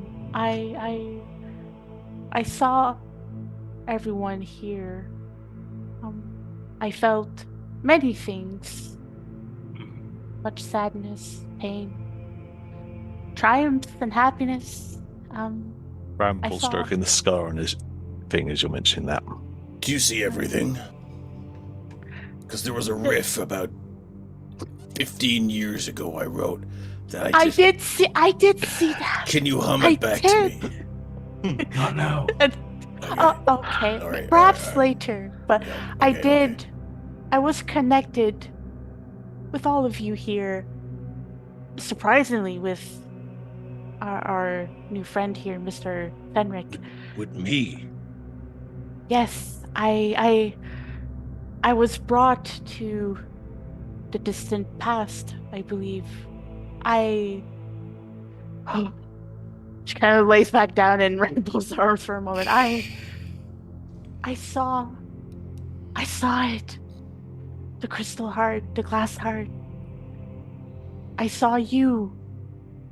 And there was an army. And there was this woman, this feminine presented person with an ebony staff and the crown. I don't know their name, but... Matron Thane. Oh. A vile bitch of a sorceress. Oh. No, say your true feelings. Don't hide them. Don't bottle them up. She is the reason for all of this. That is what I saw. Doggle said, at least one good thing has come out of this, and it seems that Lanafir, you've just confirmed the story that he told us last night. Oh, it was About a who very exhilarating experience, but I'm also... I think I owe Mr. James an apology. I'll take it in the form of song, please. Yes, I remember the rift 15 years ago, and 15 kind of years ago. Yeah, and she'll kind of slowly, in that insectoid kind of cadence, kind of Anything like more metal than that, or guttural, or fucking Honestly, probably works better than staccato-ish than that. Yeah. and she'll hum it as if she was there in that moment, like as if you had done it yesterday. Like she He hums whips it. out the lute and he immediately Yeah. starts like. James Why? Hetfield, the Lost Tapes. Yeah. Dungeon Days Why do you- revisited. Yeah. Why do you feel like you owe James an apology? Well, I Because brought she a judgment. suspected me as Yes. being a I ne'er did. do well. Yes. Being an evil Well, person. James, to be completely fair, I thought you were possessed. I did Well, have concerns, and I spoke with Dog about them. Oh, I see. I'm used to people going behind my back, but not my roadie. Give over. Not my But dog. it is not his Give fault. It over. is mine. She And I came do to me. She was sincerely concerned. apologize. I tell you what, though, dog, if she'd have come to me, I'd have told you. Didn't I come to you afterwards? We're missing the point. We have things we need to do. We can't Yeah, stay here. Right. No, you're right. If I can interject here, I do apologize Yes. for any mistrust and discomfort I've given this group, but I needed James in order to tether my existence to this realm. I had only a brief window of time, and he presented an opportunity that I, unfortunately, deceived him in turn. While he will receive the power he seeks and the ability he seeks, even now he grows stronger through my linkage with him. But my time here is brief. There is a danger, ever present and growing stronger. You can see it, and he gestures kind of to the cave mouth as you look out kind of towards the direction he's pointing, and you can see the landscape morphing and changing and the energies fluctuating through the cave as more and more of these bright colored veins start to push their way through the rock. And he kind of gestures all around. The energies of the Dreamsphere are leaking into this land, and there is a creature, a gigantic entity that dwells within, that is causing all of this. They sent their servants out the same way I was sent. I managed to eke out through a crack, my energies pulsating out into the world. I found James in the city of Poland, and we made an accord. We struck an accord, made a deal. But now I ask all of you for aid. We are running out of time. We will be able to, and he gestures towards Paradox. Yeah. You will be able to rekindle the Zook and reform the cavalcade. Both of our energies, both of our quests are intertwined. We all need to get to the Dreamsphere. We all Was need it to this get creature's inside. servants that killed my family? He kind of solemnly just nods. I believe so. Possessed individuals, cursed with the energies that they have sent out. You've seen the destruction it has wrought on this land. That's all I need to know. There, whatever's in there's a dead thing. I don't know, man, woman, whatever. Are we in? Are we all in then? Yeah. Everyone who's in, say yeah. Yeah. Add a second. Yeah. Excellent. I'm not adding a second. That's ridiculous. You only need to say a word once. Yeah. Human concepts. Ramble, what are you thinking in this Machine-like moment? 'Cause you're efficiency. very quiet. What are your Ramble thoughts, is going to machine? trust Lanather on this one.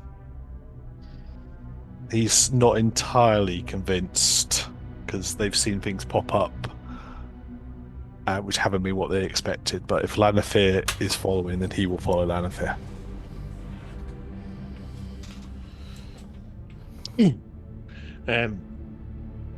Kind of Fenric steps kind of closer to the direction he was pointing James and Dog in. I believe this exit will bring us. It'll circumvent the energies that chased us here, and it will bring us around to a not so much an entrance into the Dreamsphere, but one of its weaker points where we might push through.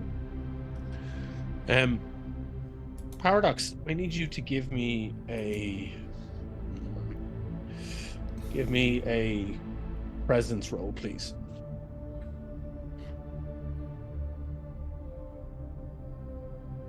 I've been muted. Sorry, I'm shit at these because I'm used to trying not to be perceived. And so.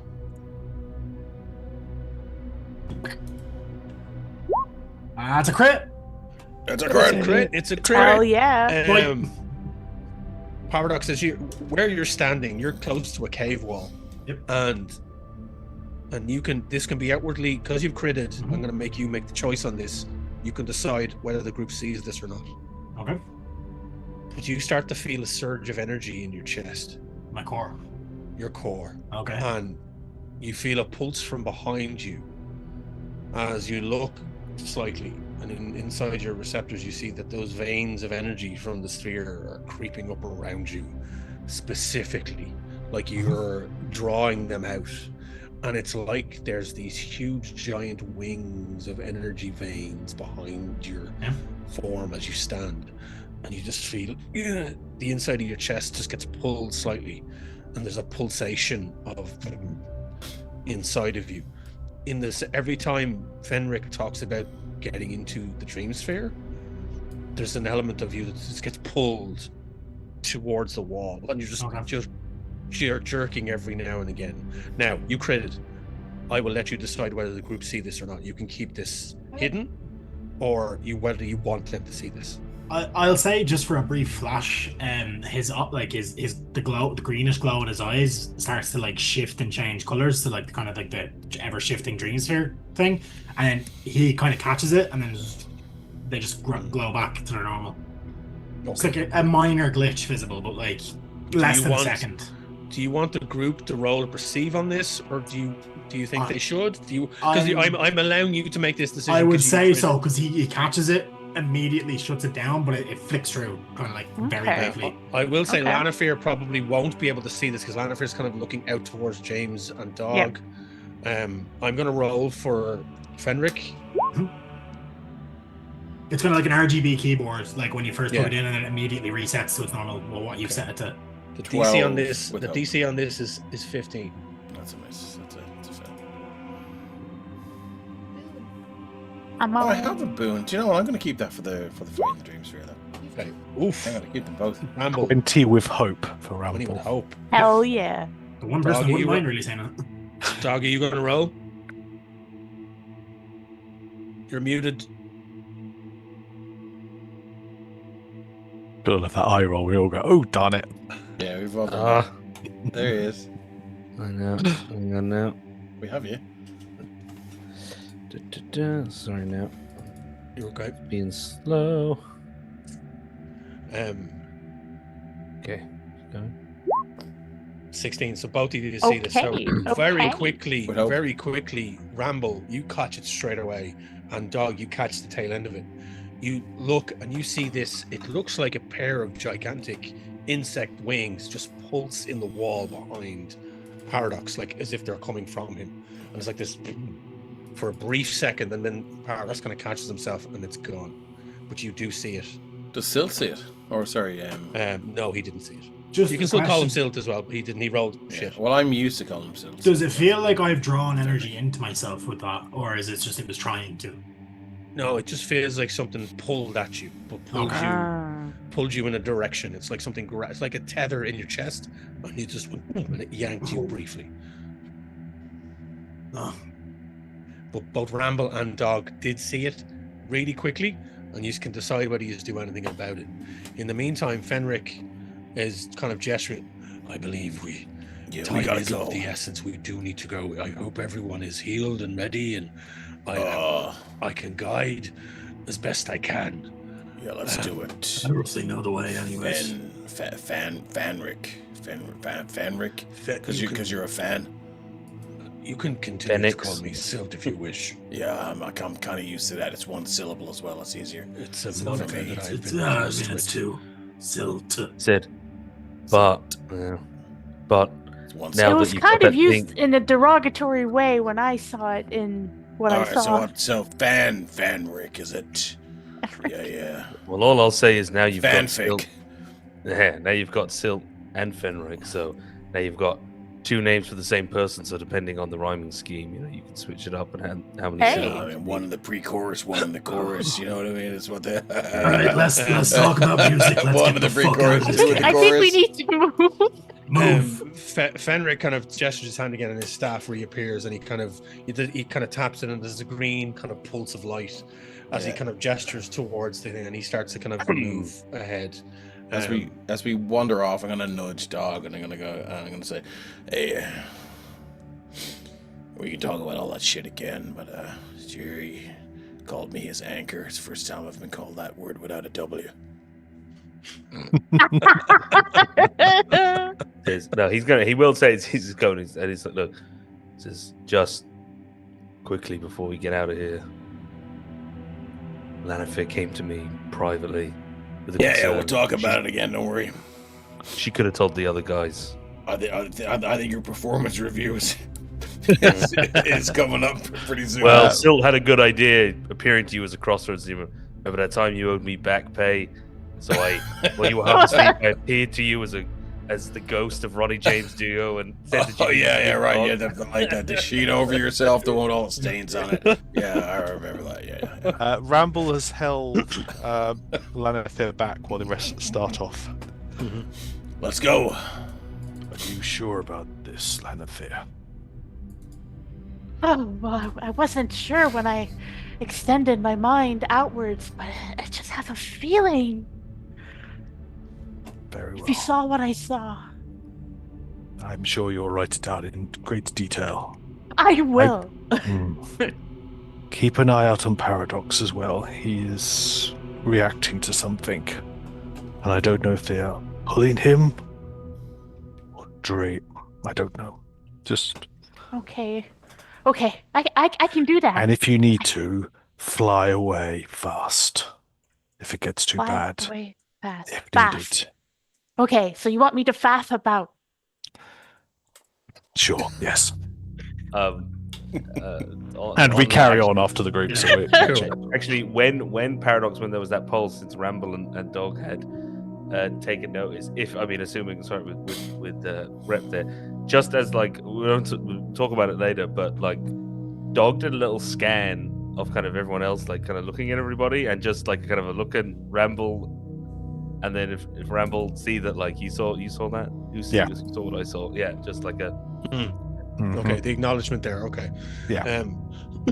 There, after about 20 minutes or so, you're walking through this cave system single file, and the light becomes ever increasing. You find yourself going kind of uphill a bit and then out on the flat, and you come out on a ridge that dips off to both the right and the left, and you look down again into another valley area, and the Dreamsphere is right there, vast, taking up the entire skyline. It's huge, kind of pinkish, purplish dome crackling, and you can now see these huge rifts of energy piercing up through it from its base, cracks appearing, and you can see the energy just pulsing out of it in tendrils as you just like,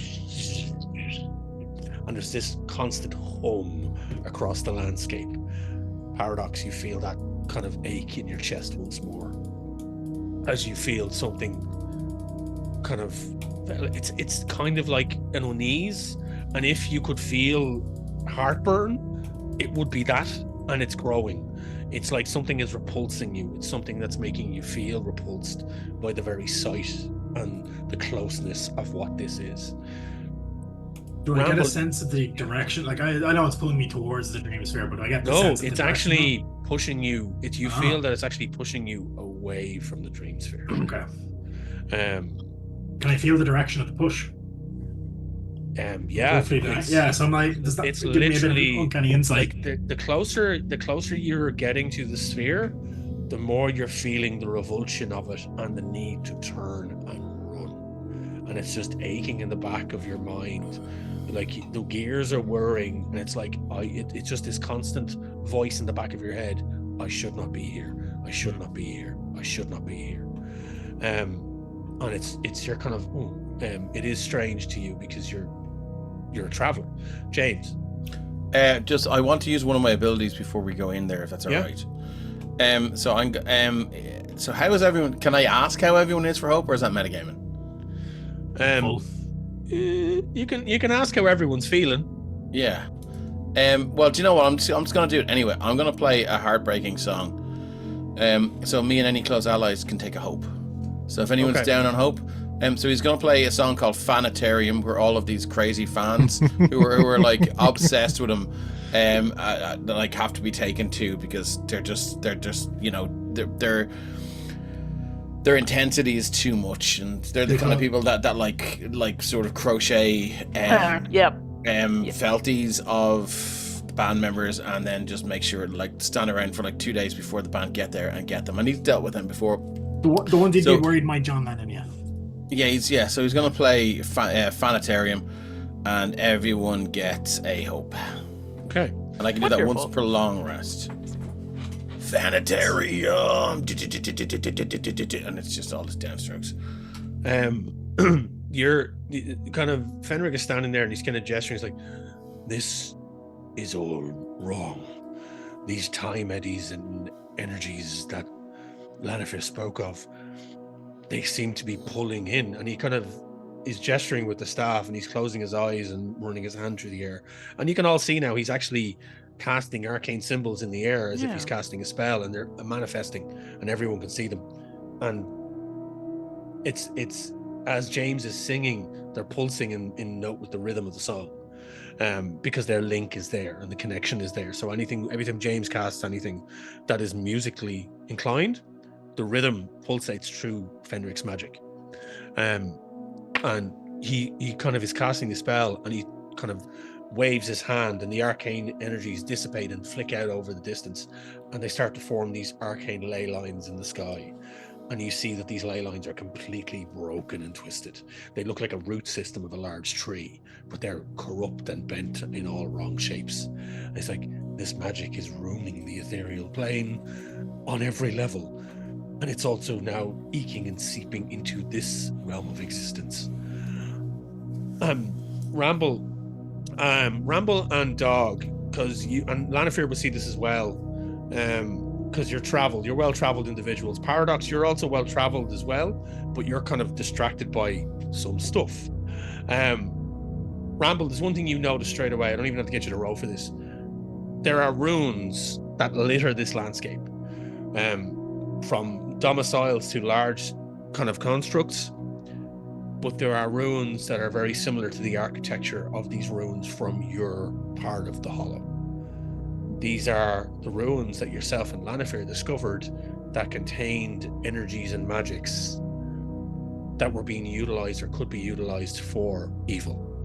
And you can now see them jutting out of the landscape, pulsating with energy, as these eddies of magic have pulled them into this area of existence. I was really hoping that thing of pulling things from a distance wasn't true. But you do see, as Fenric gestures through the air, you can kind of see a direct path to where he's talking about, as this large crack in the base of the Dreamsphere is less than an hour's walk away. Paradox, as Fenric starts to make his way down off this ridge and into this landscape, the urge for you not to move is overwhelming. And I need you to give me a strength roll to see if you're actually able to move yourself further. Okay, where's the sheet gone? There. Could I use my Cavalcade Ranger experience to kind of channel the determination of I have to do this for my people? Of course. Yeah. So that'll be +2 to this roll.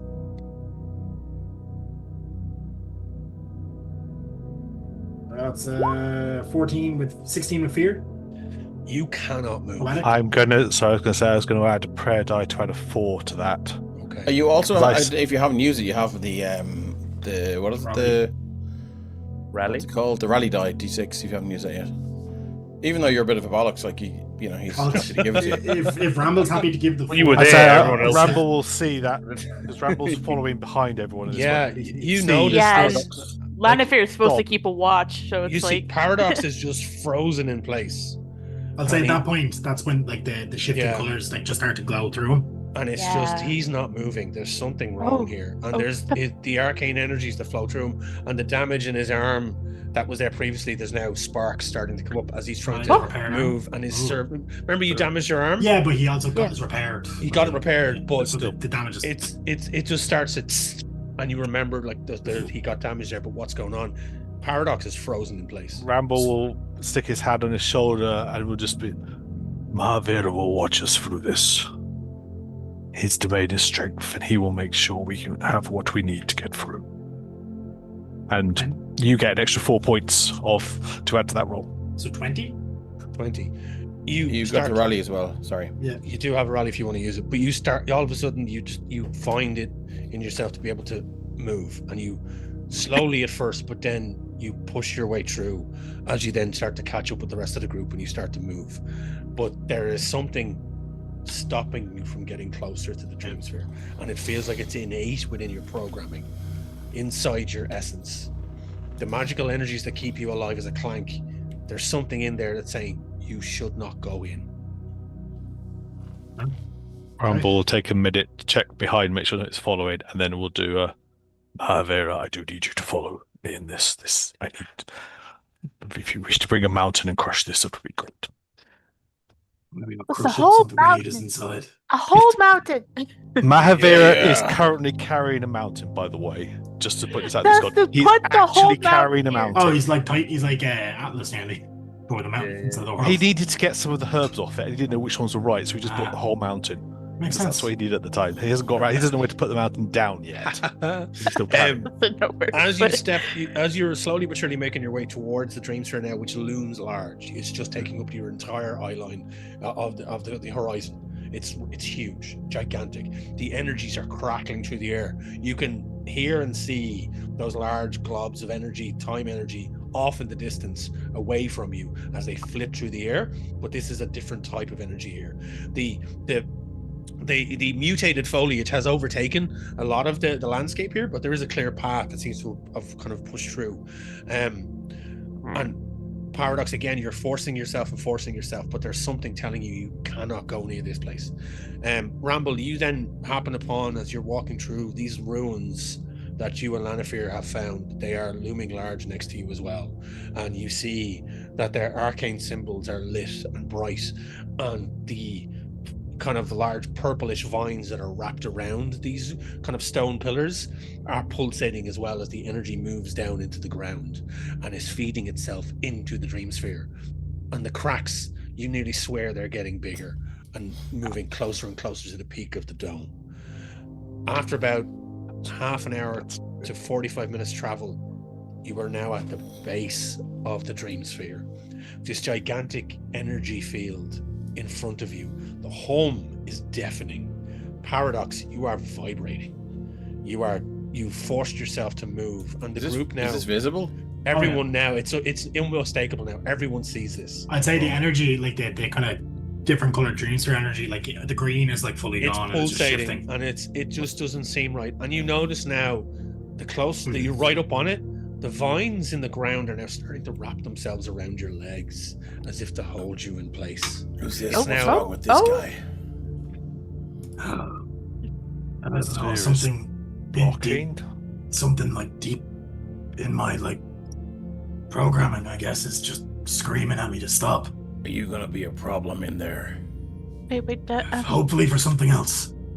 Mr. Fenric, would you have an So explanation? Fenric turns like, Lanafir, didn't Yes. you say that you saw all of our pasts, all of our existences in Oh. time? I've seen possibilities and futures that may or may not come to pass. I'm going to roll for Fenric here. I think I established as well, Paradox doesn't entirely remember how we got Can I spend a hope to help that? I rolled a nat 20, so Oh! Okay. Yay! Hell yeah! because I So- rolled- sorry, I so rolled- the I GM rolls rolled a D20s? Yes, Yeah. I rolled a Oh D20. wow! Okay. Yeah, Because otherwise they could give themselves fear. That'd just Yeah. be ridiculous. Yeah, So okay, I rolled a that's cool. D20, and I'm actually gonna spend some fear here. To Oh, help. no, don't feel you have to. It's fine. Just go No, for the I have to spend. For me to activate anything, I have to spend fear. I don't get hope. Yeah.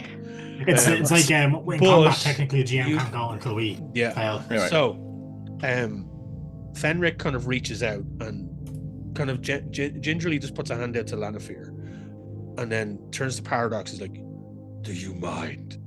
As he kind of moves a hand towards your chest. He kind of, at first, he kind of like takes a step back, but then he's like, oh, fuck it.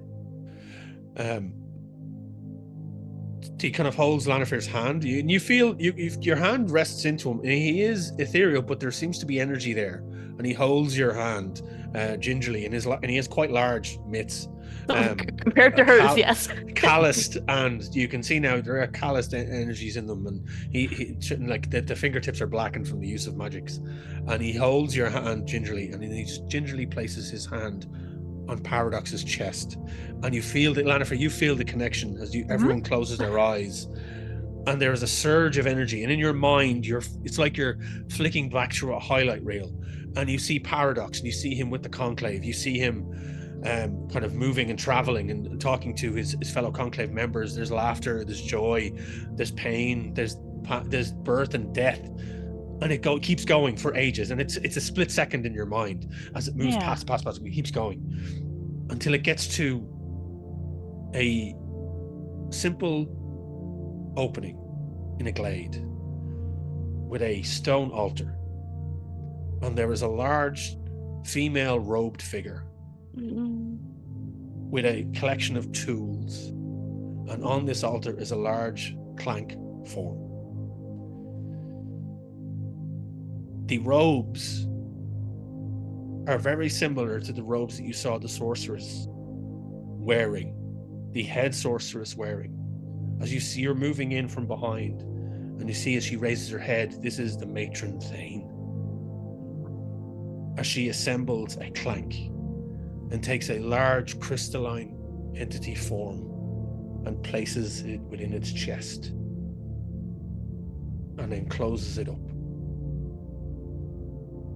She then casts some arcane symbols across this clank form, wraps a red cloak around its neck, places a backpack next to it, a bow and arrow, and slowly turns and walks out of the glade. And the clank, slowly but surely, comes to life and sits up, an essence of energy and power pulsating through its body as Paradox comes to life for the first time.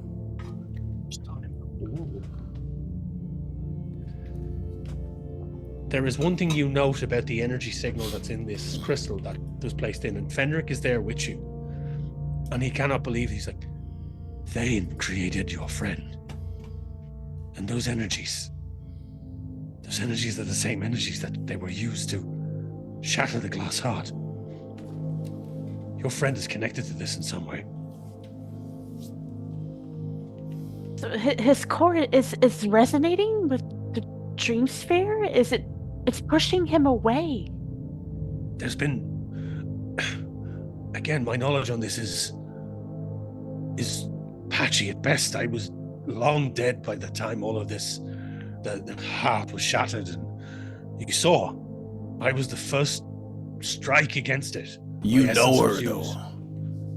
You know you heard. You're not there, James. You're not there. Sorry. This is the Sorry, conversation. This is the conversation with them. They're in the glade as Sorry, my apologies. Am I aware of this happening, or are they just seeing it and I'm like at this stood there? moment? So this is what's happening. So Sorry. Paradox, I want you to make a roll here. I need you to make a perceive roll, so an instinct roll.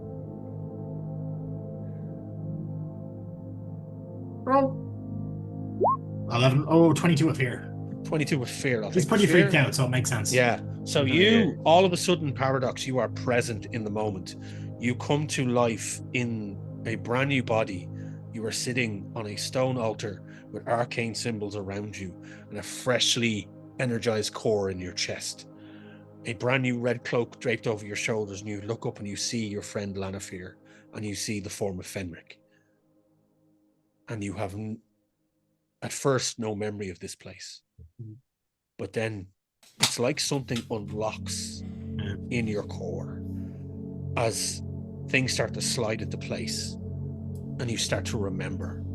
You remember the matron Thane. You remember her hands moving inside your chassis. You remember her channeling her energies, and you remember your purpose. You remember what you are. You are a key to the Dreamsphere. And not only will you unlock it, but you will reset the whole fucking thing. And that is why you are being told to not go inside. And all of this slowly but surely unfolds in your mind as you sit there and you see your two friends. And then your three of you are pulled out of the memory. Ooh. And with that clarity of mind and clarity of essence, the vines, they just dissipate off your form. And you understand that you need to go inside because the power that was telling you not to was that entity that didn't want you in there. Because if you go in there, you can kill it. Nice. So that all happens in a split second. Ramble, James, and Dog are like, what the fuck? Because it literally happened like that, but that moment happened inside Paradox's mind as that memory was unlocked. James is looking at Dog, and anyway, I have this song called Enter Grandma, and it's Yeah, gonna be pretty cool. Guinevere still has like a leg, an insect limb in Fenric's hand, and her head kind of turns towards Paradox. It's like, oh, Mr. Paradox is a key. Just like a clank. Let's go find the lock. You're a key. Yes, he was made Keynote by the matron. speaker, or I can open the Dreamsphere. It's I can open it with the power of riffs, but no, you can't. What? Yeah. So every clank is built with a purpose. This Unlock appears to be unlock. mine. And I was Fenric- made by the what's the word you used? Vile bitch of a sorceress. So I guess you could call me a son of a bitch. Yeah. I've been thinking of that since you said it. But apparently this, and then Paradox's armor will just like, because the way clanks work, it'll kind of and flick down, and then his chest plates will open. I'm just seeing Optimus Prime in the Matrix of Yeah. leadership. Yeah. Exactly. It's just like the glowing like crystalline core, and it's now glowing like probably different to the green of the rest of them. Like it's whatever kind of energy was put into them initially is probably the color that's glowing out of it. Yeah. So with that, I'm getting by the vibe that it might be that kind of orangey flamey shit. Yeah. Yeah, and then slowly that starts to spread across like Paradox's form, like all the like LEDs start to shift. Are we allowed to poke? No, Okay. it'll probably like there's a lot of energy in there. I've ridden the lightning many times before, my friend. You might get struck. And then he holds up a hand. And then he holds up a hand. All right, no problem. Fenric kind of said, I believe you need to go first. It seems to be that way. And then how many feet or like meters away are we? It's like you're 10 feet away. It's not that far. Yep. He's going to like kind of brack his bow back. It kind of does like a magnetic clip that kind of still like naturally, and then he draws the two short swords, like which are kind of like bone, like hilted, and then like really like weathered steel blades that are impossibly sharp. Yeah. And he just starts to walk forward. And like if any vines come out into his way, they're just With that energy that pulsates from your chest, nothing stops you. Okay. Actually, it's like the energy of the Zook, and it just pulses away. Yeah. And you see the vines retreat, and anything that's mutated just seems to kind of wither away in your presence as you step forward. And you all watch as You've got the Paradox touch, please. gets to the large gateway of energy and just phases through. And as he phases through, the orange blaze of light just up along the sphere as it just ripples through, and you see the pathway open. This huge triangular shape opens out, and you can see inside the Dreamsphere. And what you thought was mutated out here, you look in there, and this is a world that has been growing and growing for hundreds of years. The magics have emanated and thrived here. And as Paradox steps in, the rest of you, what are you doing? Running by! I'm the MacGuffin. We're turning away. Actually, we're done. Bye. I'll look at Dog and go, well, to quote a very famous bard, John Petty, I guess we're running down a dream. Let's go. Just before we go in, Ramble, are you cousins with an ancient mage from eons past, or That's fair. is anybody else here?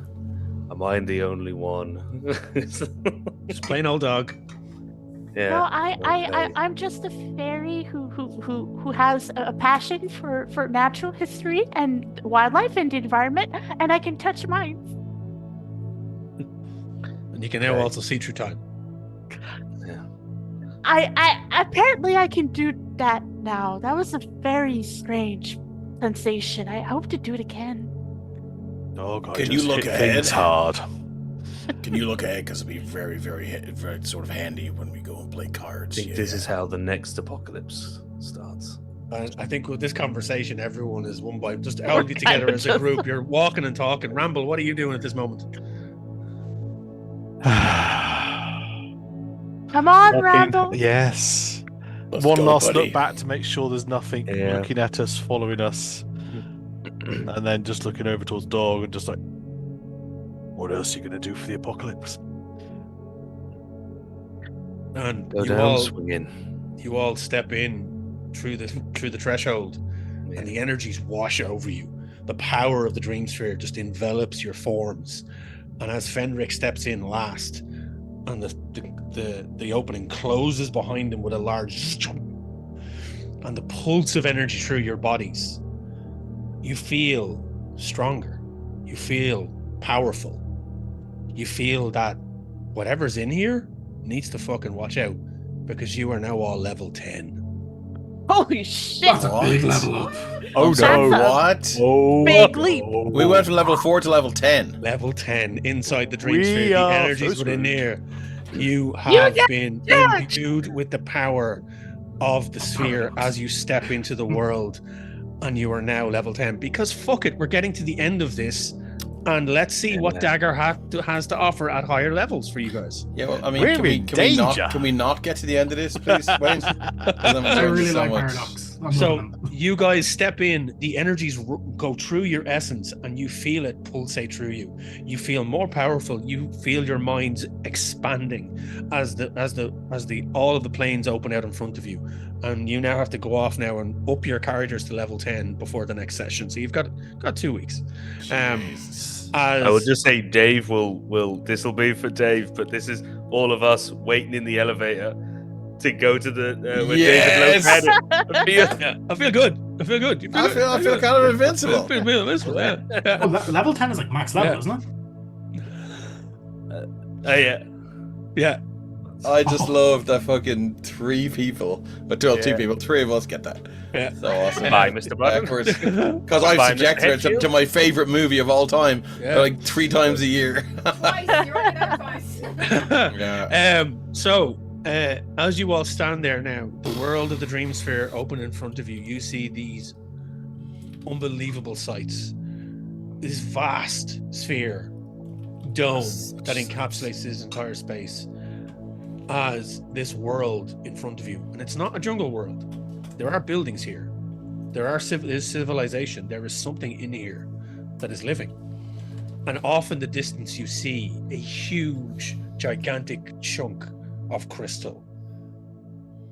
And embedded in it, a multi-armed, 2-headed form staring down on the realm of the Dreamsphere as this echoing scream and cackle pierces your minds.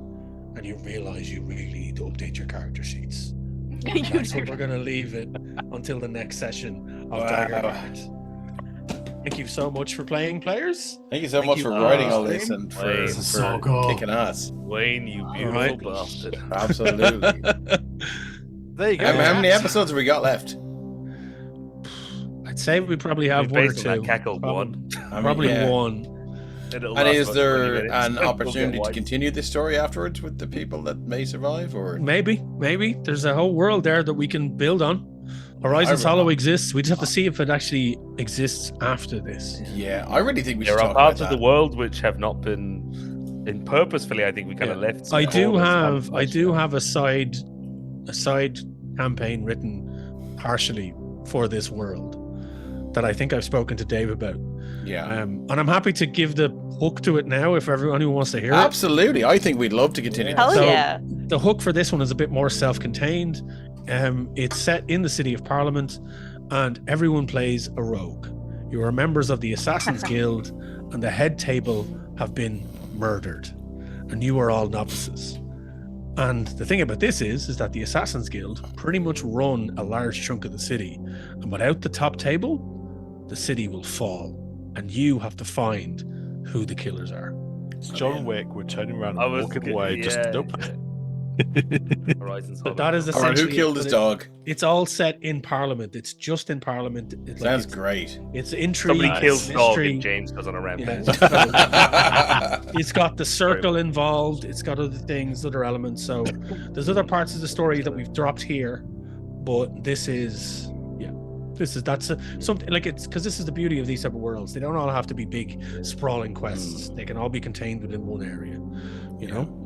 You just Horizons Hollow campaign frame coming to Drive-Thru RPG in 2027. But yes, that's where we lift off. We leave that off now for this session, and we will return with level 10 characters for the next one, and we will see where it takes us. That's pretty freaking awesome to figure. That's a level up you don't see on stream very often. So Yeah. thank you, players. Thank you, Wayne, of course. Much my appreciated. God, yeah. Thank you to Witchbot for the music you're hearing in the background. Thank you to our technical mistress for being. Thank you, chat, coming on this journey with us. Let us see if we can survive through that little bit more. Such sights as we can show you in Daggerheart. With that in mind, I'll stop paraphrasing other movies we can steal from. Join us back on Tuesday as we'll see what happens in the deep dark, and will the adventurers be able to pass through into Kazam? Will we raid? We can absolutely raid. I have Let not me checked just to see if see I who's can find there. some I here. shall extemporize while we're carrying on these Yeah, things. do. Go and check out our Patreon, Emerald Collection, where you will find a selection of magic items. Some of them are even available to the free tier. I will put my teeth in at the free tier. We even give you some freebies on that. Normally we sneak some of its maps out when she doesn't notice, when she's I not keep looking. meaning to do that. Sorry. They've broken containment. Yeah, we put them onto Fizzgig's back, and she sneaks them out through a hole in the back of the garden they don't know exists. So it's fine. We've got it all under control. Or we do Dice of Ages. That sounds yes, Do we'll it. do that. We will Sounds raid into fitting. them. Please stay with us for that one. Please say hello to all these. Slash TTRPG community is small enough. We should be looking after Nice. ourselves. Take care in that world out there, because it's not the best at the minute. But in this world here, if we don't destroy it, we'll try and do our best to keep things. So if we have raiding through, if someone's hit the command, We are getting ready to go. that's all I said is say thank you all. Thank you all. Love you all. See you on Tuesday. Right. Bye. See you all. See you folks.